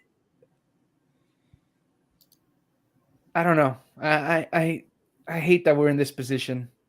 It almost makes me like be willing to go pursue a foreign player at a winger position and get a true starter. Should we bring him up now? The guy who made headlines today? Should we bring up the guy who made headlines today talking bad about our club? You just No. mentioned the foreign winger. Someone to come in, not someone who was already here Correct. and failed. And someone who's not, and he's not going to complain about how hot it is to play in a soccer game. But that is going to score a golazo in a Clasico. And that's the only thing that we're going to hype about, besides he was a World Cup winner. Other Edgar bringing up Wanga once again. I mean, gosh, please, bro, give LA the money. Give LA the money, please, bro. With I everything, don't think he's a true winger. He can play anywhere across the front line, dude. He can play striker. He can play as a winger.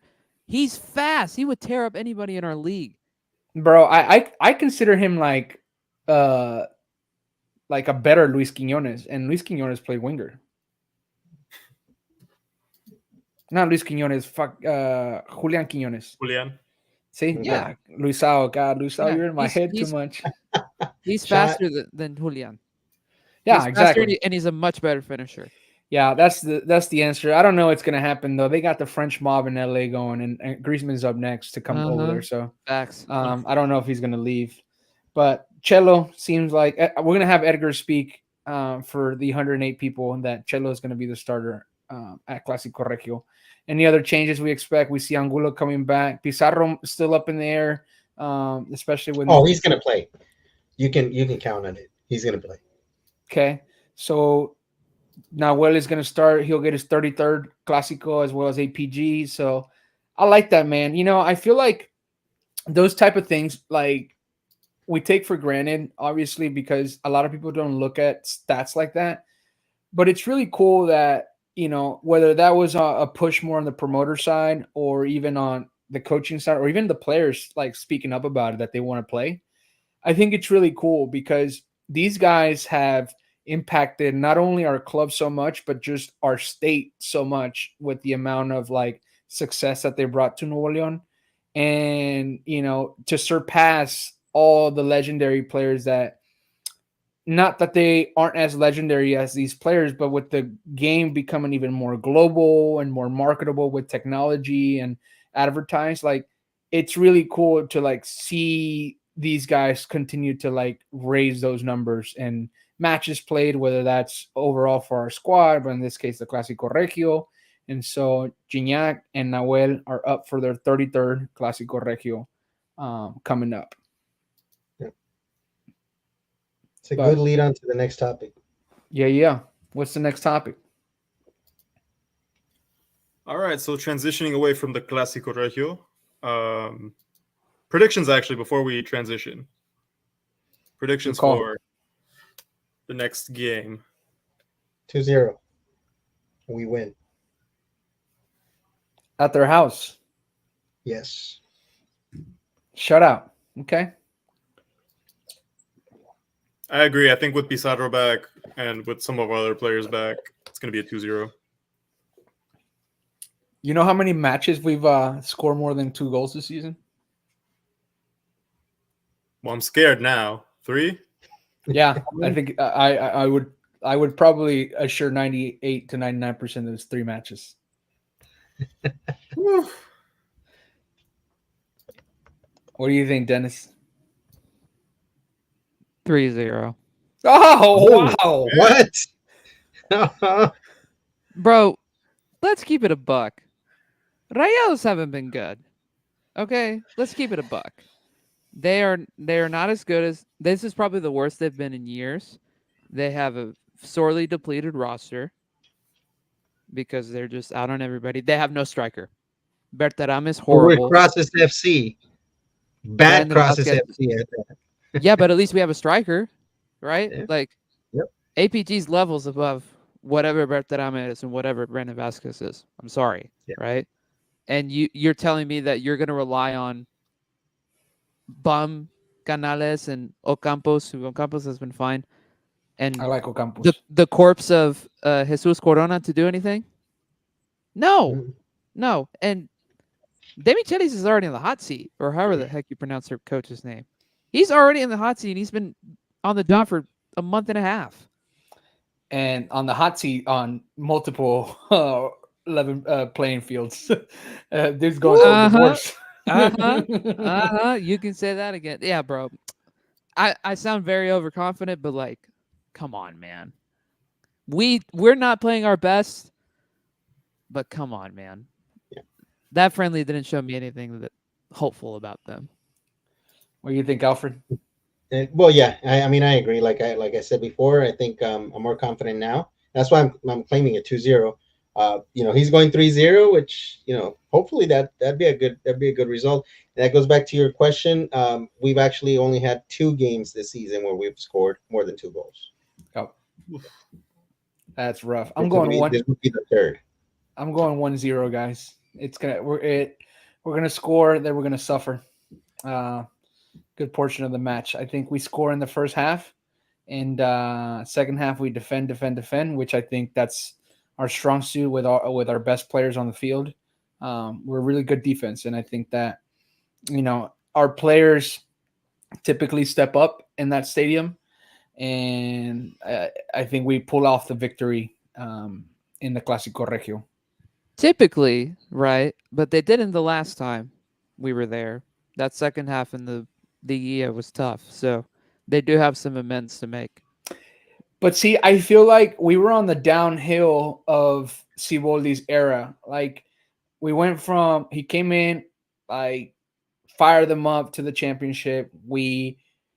That second season of Siboldi, we made it to the final, but we didn't really play like fantastic. Like we had good performances, like 70 to 80% of the time of the season, but we weren't like as good as we did. Like we finished out the Liguilla. We saw a little bit more of like what he wanted to do. And so I think that we wrote it. But then that third season where, we get eliminated by Rayados, I thought we like took a big decline in play. And I think it was mental as well. It was a mental toll on the guys of the amount of games. And, obviously the extension stuff was probably something on a lot of people's mind. And then we obviously saw the fallout of that. So and Samir also like losing, the ability to play. And, it just ultimately like, I didn't like if we would have won that series, fantastic. But I didn't think that like we were at a good place collectively as a team to end that season of Siboldi. So, yep. All right, move us on. Last part of the segment. Alrighty, let's talk legends. Gignac extension. While many would love to see the King of Nuevo Leon leave his throne, the fact of the matter is, much of the desire comes from him still being a threat in the league. The French legend has scored 5 goals this season and could potentially finish in the top 3 of the league's goal-scoring table. The media has been inquiring if Gignac will say farewell at the end of his contract, and we've seen mixed responses from the front office. Duener states that the doors are open, while Torrado describes his future as uncertain. And more so than the doors are open, he said cuando quiera. And then we get the complete opposite with Torrado. No one's above the institution. If there's one player that's above the institution, my friends, it's him. Because we wouldn't be on this podcast with tonight. We have 110 people watching us, but we've had episodes where we had over 400 people watching us. We wouldn't even be having that amount of people watching us. We wouldn't even have the idea to fully take on the podcast if that man did not come to our squad and give us everything that he gave us. I know it's a tough conversation. It's a tough debate. It's a tough thing to embrace of his retirement. But the man is in the middle of a season. He's your leading scorer. He's one of your leaders. He's one of your top performers. He's one, if not the most marketable player in Liga MX, going head-to-head on a poster for the League's Cups with Lionel Messi. Not Canales, not Henry Martin, not any Chivas player, not anybody from Toluca. It's André Pierre Gignac at 38 years old, soon to be 39 in December. You don't talk about his extension. You deflate or deviate from that, and you answer in the most, professional way to do and give a response that we will handle it when the time is right. We're in the middle of a season. It just showed poor management on his part. I said it to you guys when we were discussing it a few days ago. It just clearly lets me know that he is not the man to lead us into this new era of new players that are arriving and that are going to continue to arrive. I knew that from the get-go when he arrived, but I was still in the let's give him the benefit of the doubt, because ultimately when you're in a situation of a successful squad, and then more so when you have a squad that's willing to spend and you have the financial backing, things become easier, right? Because you can bring in talented players and your job becomes a little bit more null, to where you don't have to push so much about using your own skills or talents to push this team forward, and you let the players do that. But ultimately, him saying that no one's above the institution, and we'll get to that conversation when we need to, he just could have avoided all the division that conversation created, and more so, the idea of him being the right man to lead us into a new era of Tigres success when all these legends leave. Thoughts on Torrado's and Duener's words? So I think Duener gave the correct response, and I don't think that it was more of a let me appease the media or let me appease the fan base. I think that was genuinely how a lot of people in the front office view Gignac. I think someone who has given and delivered so much to the institution doesn't get talked about so lightly, and they don't get this type of praise from just anybody. And you have Torrado, someone who's not necessarily familiar with anything that he's done on a day-to-day basis, or he's not really been, he's been essentially watching what the media sees. He's not been in the day-to-day with who Gignac is as a person, what he does off the field, which I think is the same or more than what he's been delivering on the field. So he gives out this very generic response where it wasn't bad, but you're not talking about Diego Reyes. You're not talking about Chuy Garza to be speaking in such a way. With Dorado specifically, what that quote indicated to me is that he has no idea what the Tigres DNA is. So why do we bring him in the first place? And we already knew that, but that just kind of further confirmed it. I'll leave it at that. I don't really want to talk about him anymore. The thing that really irked me about that statement is that I could kind of get it if Gignac was like coming in off the bench 15, 20 minutes a game, coming in, contributing every now and then. We have scored 15 goals in all competitions this season, not including the Nico goal on Saturday. He has scored a third of them. 5 goals. He is contributing at almost 39 years old when nobody else at that age should be doing so. You're not talking about some random scrub who's aging. He is still our best attacker. The same can be applied to Guido Pizarro, who is still our best defender. The same can be applied to Nahuel Guzman, who is still our starting goalie at almost 40 years old. And the same can be applied to Rafael Carioca, who is still our best midfielder, although Nando has been really good this season. And Aquino. And Aquino. You cannot say that about him. I'm sorry. You just cannot. He is the institution. Whether we want to debate that or not, he is the institution, like you said. And that's been the case for the last 10 years. You cannot give him that sort of statement and disrespect him in that way. Yeah, you can't. So, I mean, I don't know what else needs to be said. When you have the numbers to back that up too, what are you even talking about? You just sound delusional. If you're Torado, you sound absolutely delusional saying that and completely out of touch with what's going on. Why are you even in this position? To me, that's a fireable statement. But I know that sounds extreme. I rest my case. Alfred? It was disrespectful, but also irresponsible. And, I would even say that it draws on incompetent, because, just like Dennis was saying, I mean, you're talking as if Gignac is on his last legs. He's not, he's currently still our best forward, our best striker, our best, goal producer at that. because even when he's not making goals, he's playing out on the right, out on the left, way back, creating opportunities for this team.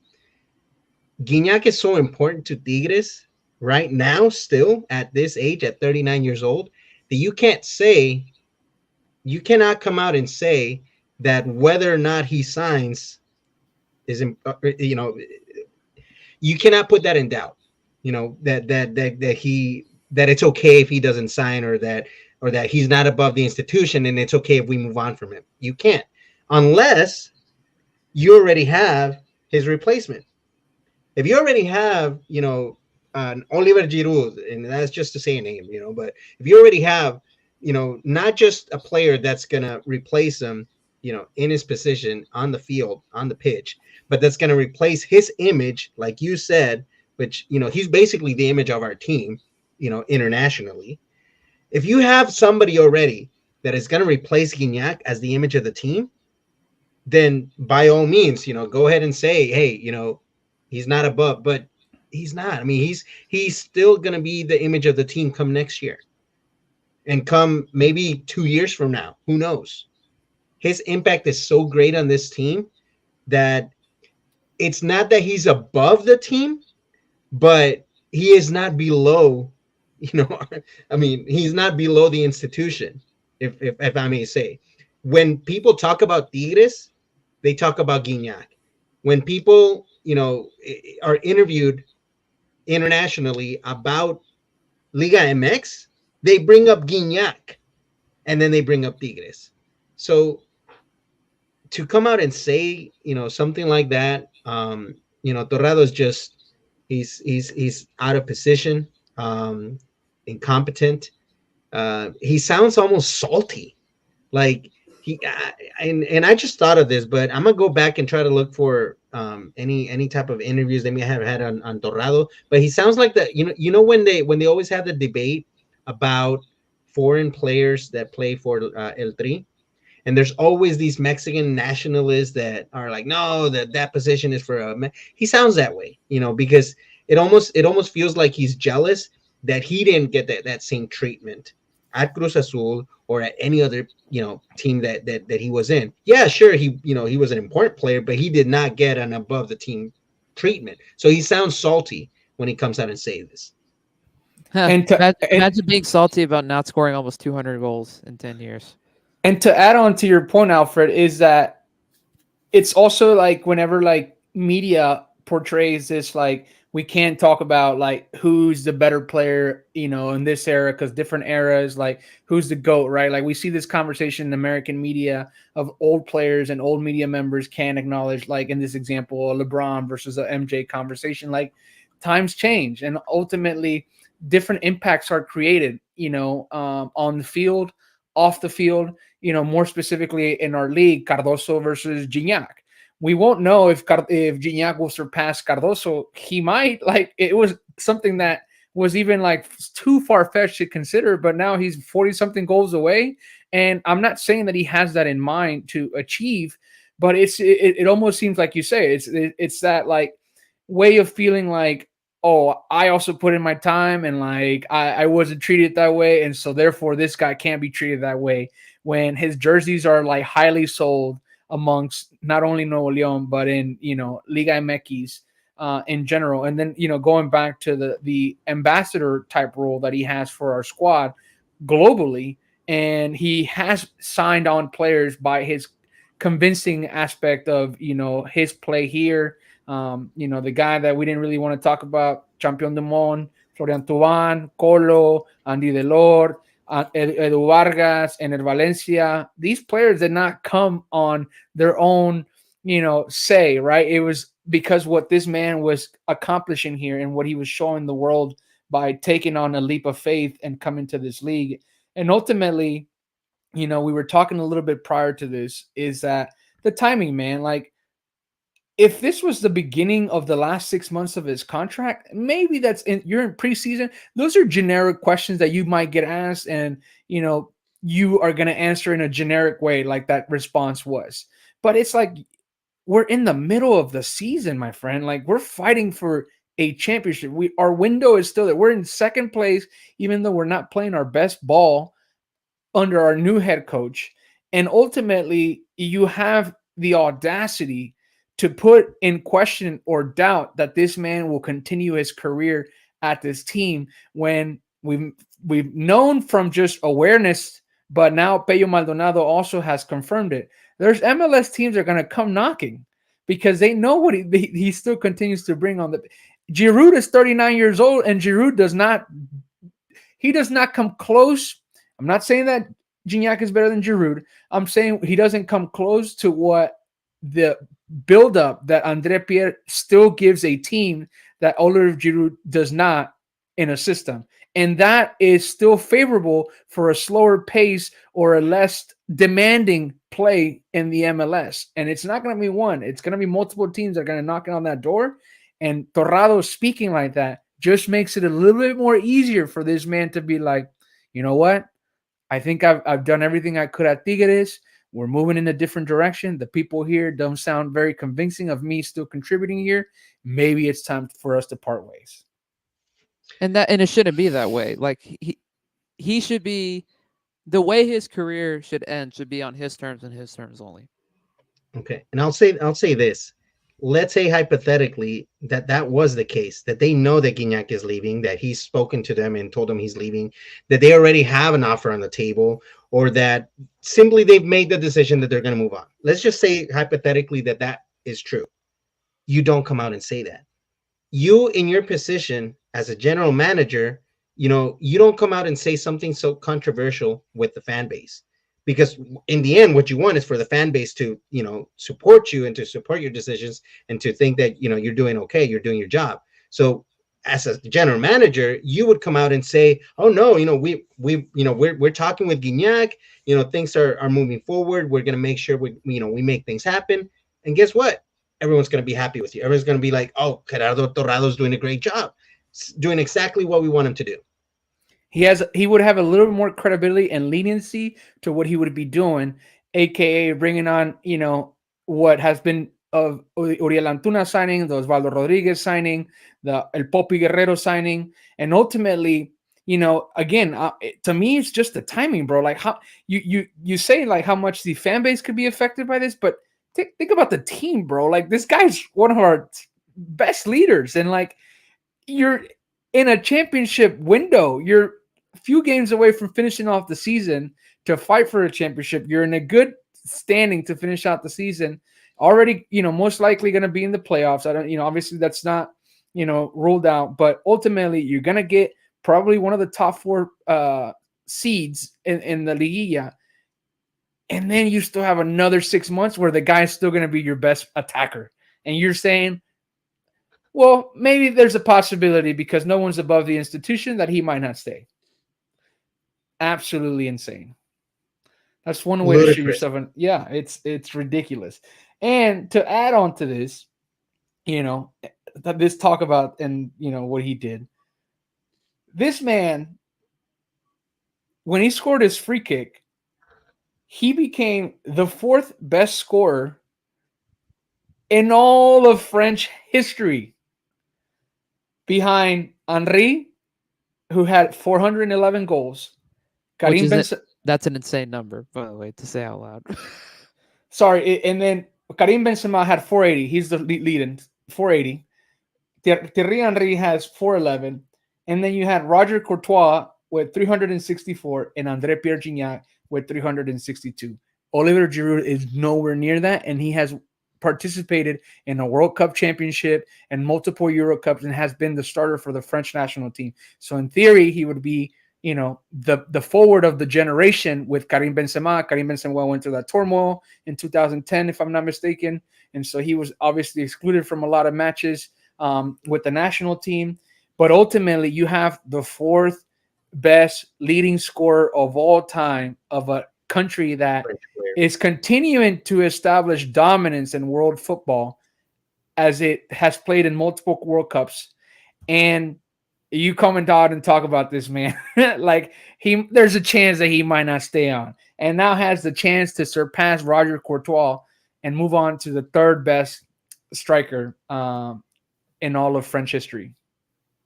And talking about strict production of what's important for a striker, not talent and skill level, goals, the things that matter for a striker.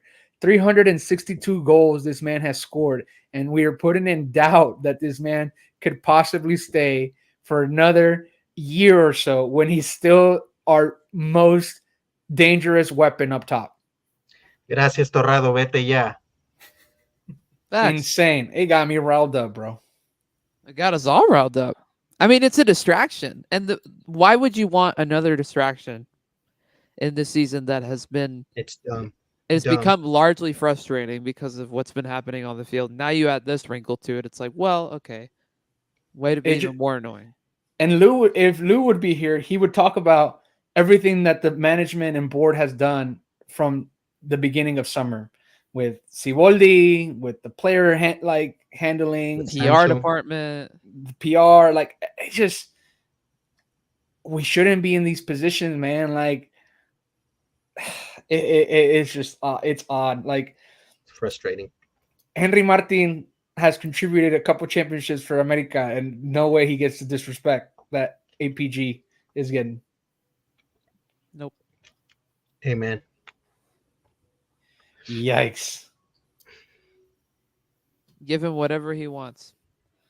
Bro, and that's the thing. Like, nothing has shown us that this man is dumb, first of all, and lacks awareness in terms of his health, his form. The guy, I know people see vlogs or like training videos and that gets put online. The man's still like sprinting out here. Like, he's 22 when some of our 22, 23-year-olds are not sprinting that much.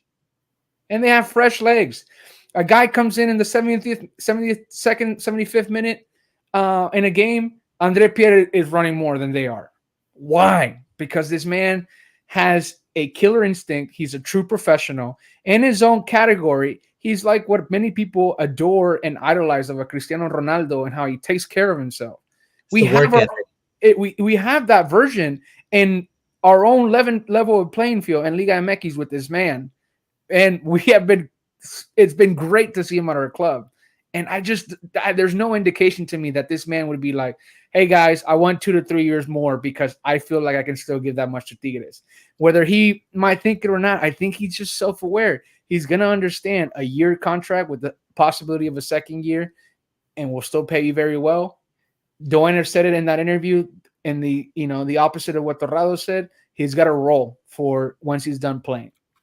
And that's the way it should be. That last season, he should be coming off the bench. If he's still not being the best player, that's when he's 41, 40, whatever the case is. Like I said, he's going to be 39. He's going to be 39 in December. So you sign him one more year. He comes back, at June, he's going to be 40. Maybe you give him a 6-month, tour of the Liga MX, and then he transitions into the, Director Deportivo role that Torrado is warming up. Or you just make him a player coach if you just fire Paunovic. Nah, bro. Guido Pizarro is going to be the coach. That's true.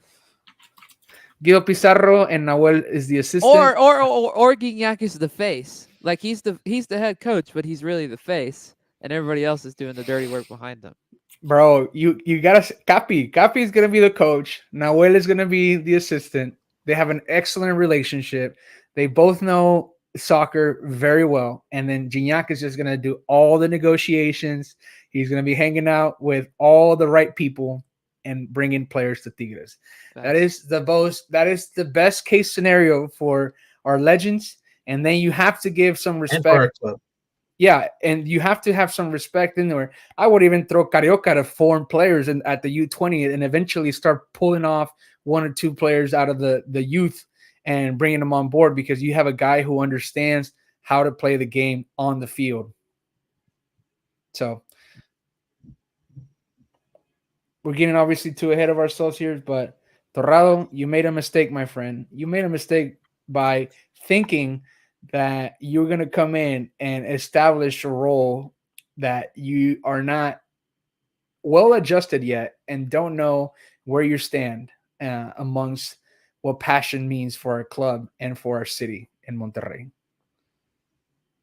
I don't know the answer to this question. Do y'all know? So I believe, I could be wrong, the interview that he's referencing was Nahuel's podcast, which I don't even know what happened to that. But at one point, Nahuel was doing a podcast show. I think he had Guido Pizarro on, and that was one of the questions that it was either fan submission or one of the other co-hosts asked them where they saw themselves in retirement. And I think Guido had mentioned he wants to coach. I guess Nahuel did too. Yeah, Guido needs to go. Once he's done, he needs to go to the school of Guardiola, and get like a year or two on the bench wherever he's at, because I assume he may or may not be at Man City here. You know where I want to see Nahuel? I want to see him next to Peyo Maldonado in a booth, man. Yeah, kind of like Tony Romo in the NFL, bro. Like, imagine having Nahuel Guzman give his input during games. Bro, he would be excellent. He ratings, would. bro. Ratings. Wow, like he had that podcast. He did, and he was great on it. Like, yeah, I used to listen to it, and now that I just brought it up, I don't remember what happened to it, but it was great. Like, they probably told him to settle down. Probably. I wouldn't be surprised. Foolish. But he's great on the mic. I would love to see him at TUDN. He'd probably get fired within 45 minutes, but it would be a great 45 minutes. Yeah, no kidding. Just because he pissed somebody off at TUDN, but.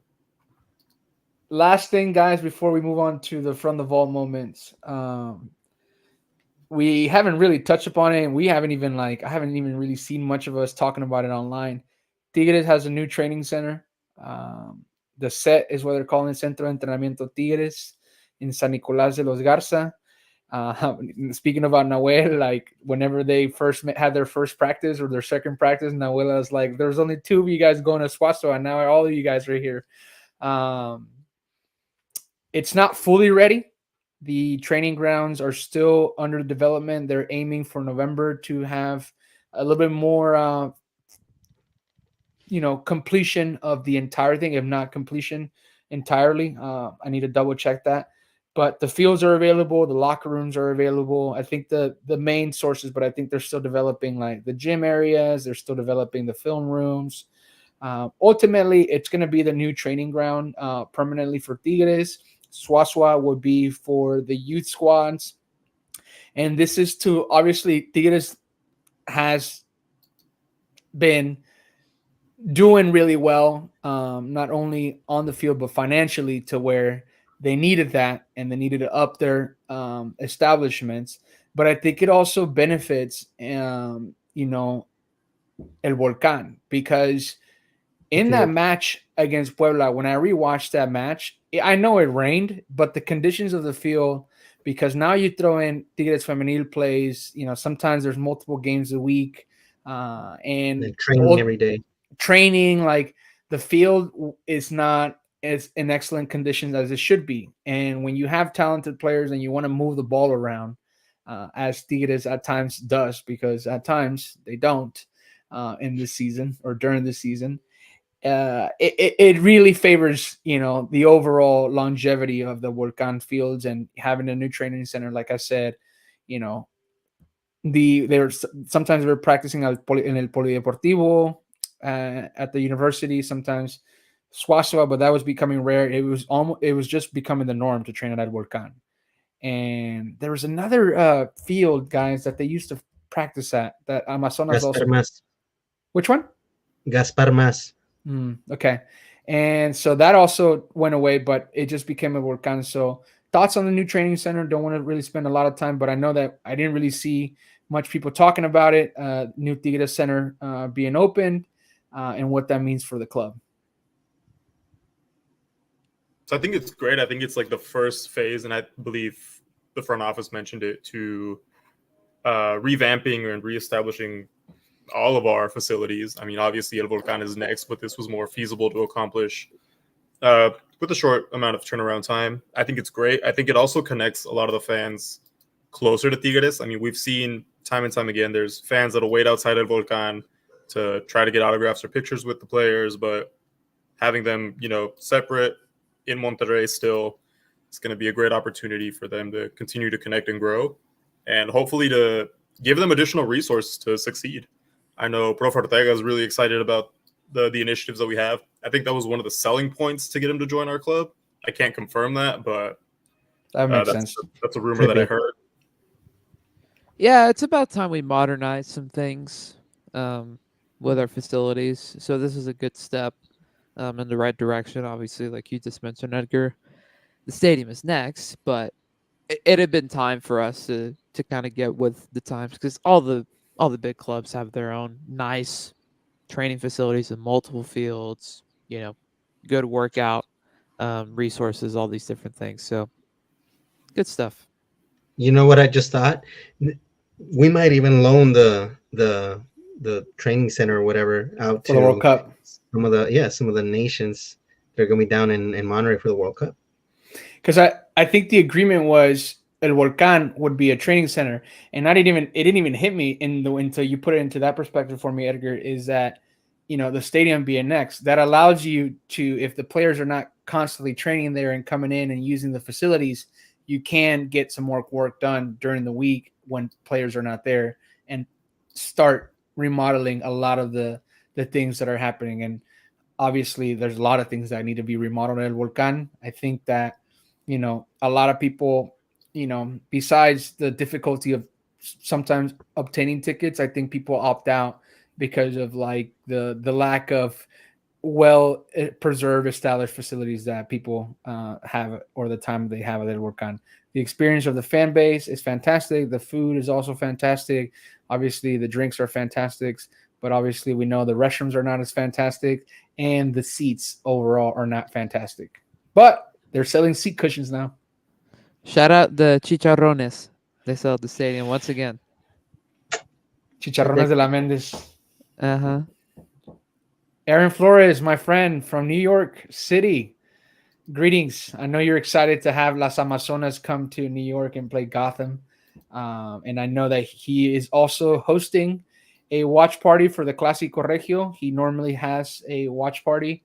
I was talking to him about this when we met in Houston for the Puebla game, and just the difficulty of like getting people out to in the big city, dude, and then like with the time change in Mexico, so he's getting like 11 o'clock games. So he's getting the Clasico Regio this Saturday at 11 o'clock in New York.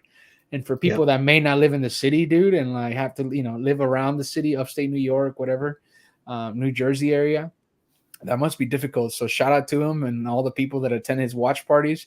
He's been stoked about this and Tigres family coming up there. So hopefully we have a really good showing for the game, as well as his watch party to continue to showcase Tigres and NYC around the States and globally. But guys, any last comments on the training center before we move on to the last part of the pod, guys? I promise we're about to be done. 2 hours on this thing.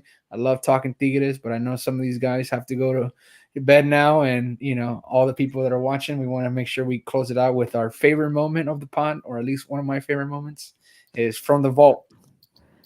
Edgar out here con sus ojos del sueño. La hora de la Mimi. He's got a pillow next to him already. From the vault moments, guys, where we take the time to refresh our audience, past moments that we want to highlight. Alfred, why don't you start us on the first one, since it was yours to add. So, just came across it. Obviously not from our age, even though I'm the oldest here. Maybe Lou. But October 4th, 1975, 49 years ago, the first championship title came to Nuevo León, to the state of Nuevo León, before Rayados. And that was the cup title that Tigres won against America on October 4th, 1975. And we were discussing this, Alfred, and, for those that weren't around or haven't been around Liga MX as much, the cup is kind of like the equivalent of what Liga MX used to have within the last 10 years or so. We won one as well in 2014. I think it was one of Lucas Lobos' last games. La Copa MX. So that's sort of the similar, hardware that was at stake. That we won it 3 times. The first time was that one in 1975. Then we won another one. Someone may correct me, but it was like 94 or 95. Oh, I think you're right. That right before we had already basically been relegated, but we won that cup that year. and then obviously the one that you just mentioned a few years ago. Right. So good trip down memory lane for those that haven't been watching at Tigres that long or are not old enough to have experienced that. What we got next, Double Nation. All right, so certified legend moment. It actually came up earlier in the pod, but Guignac and Nahuel reached 32 Clasico Regio appearances and become the players with most appearances in the Clasico, and they're going to extend that lead further this Saturday when it reaches 33. They beat out Cabrito Arellano, who had 31. Yeah. So I think it's only Tigres players from now on that Yeah. are going to be up there leading that. Absolutely. The third one we got is into the vault moment. Osiel Herrera scores his first goal for El Tri and made those losers look slightly less losers for a few minutes. Our Jude Bellingham. Osiel Herrera. It was a nice Osiel, goal. it was a awesome. nice Very goal. nice goal. I saw some criticism though from some of the media, and it was the narrative that, man, some of these media members take with the national team is so bizarre. This guy talked about how even though Ciel Herrera scored the goal, he didn't look that good in the performance. And I didn't watch the game, so that could be true. But he was basically defending the fact that they tied against Valencia and how, they shouldn't, that people overhyped the idea of them tying against the La Liga team. But anyways, it was. I'll say this. I mean, Osiel is not the type to carry a team. Like he's never been in even in his good performances, hasn't ever been like, oh, he carried the team to the win. He's if there's good buildup, if there's good players around him, he's also going to shine and he's going to show his talent, and that's who he is. So obviously, he showed us his talent with his great goal. If during the rest of the match there wasn't much of him, well, it's because probably there wasn't much from anybody else either. So He knows where to be at the right time, and he's got good positioning. Can't say that about Charlie Rodriguez though. That second goal, man. He's one of those guys that stats really favor him. He has excellent stats in his league season, and that's why I think he gets called up all the time. Bro, and he one little half turn, and he went from being on the defender's body or on the offensive player's body to having 6 yards of separation. Anyways, we're not going to talk about El Tri unless it's important to our club. Aaron mentioned and commented that it was the 96 Cup, Alfred. So that was the second cup that we got. And he also is commenting, great week is this one indeed with Tigres Femenil NYC and Clasico Regio. Glad to see you in Austin as well. Right, we did see him in Austin as well for the Pachuca game. Last from the vault moment, Alfred, I think this one's also yours. I know I took that second one from you, Edgar, but I want to make sure I took the time for you not to read so much as you're closing off your night. No worries. Right. With last week's banger, Guignac now has the most free kick goals in Liga MX in the last 10 years with 9 free kick goals. And so, obviously, I saw this stat. It came we want to thank Statistics who put out the stat. But below him are like Diego Valdez, Brian Lozano, Camilo Sanbeso, Miki Arroyo, who have had less free kick goals in the last 10 years than Guignac. So, I mean, what can we say, man? I mean, we've said it already. We've said it enough. Guignac is everything, to Tigres, and I mean, even say to the league. I mean, with how much hate, the league and El Tri is getting nowadays, with the poor decisions that they've made. I mean, Guignac continues to shine bright. And with that being said as well, is that the common trend in global football is that there's not as many free kicks goals anymore. So that's still a good accomplishment there. If not, it almost feels like every week that Messi scores a free kick goal, Guignac does too. Yeah. Anything else, fellas, before we take off for the night? It was an excellent time. We missed, obviously, our boy Lou. It would have been great to hear his thoughts about Nico Ibanez scoring a goal. Finally, his first goal in Clasico Regio or Clasico Regios, and we got to win, guys. Big week, like Aaron was saying. Tigres Femenil in the Champions Cup, and then Clasico Regio on Saturday. Shout out our boy Alvaro. You extended him the invite.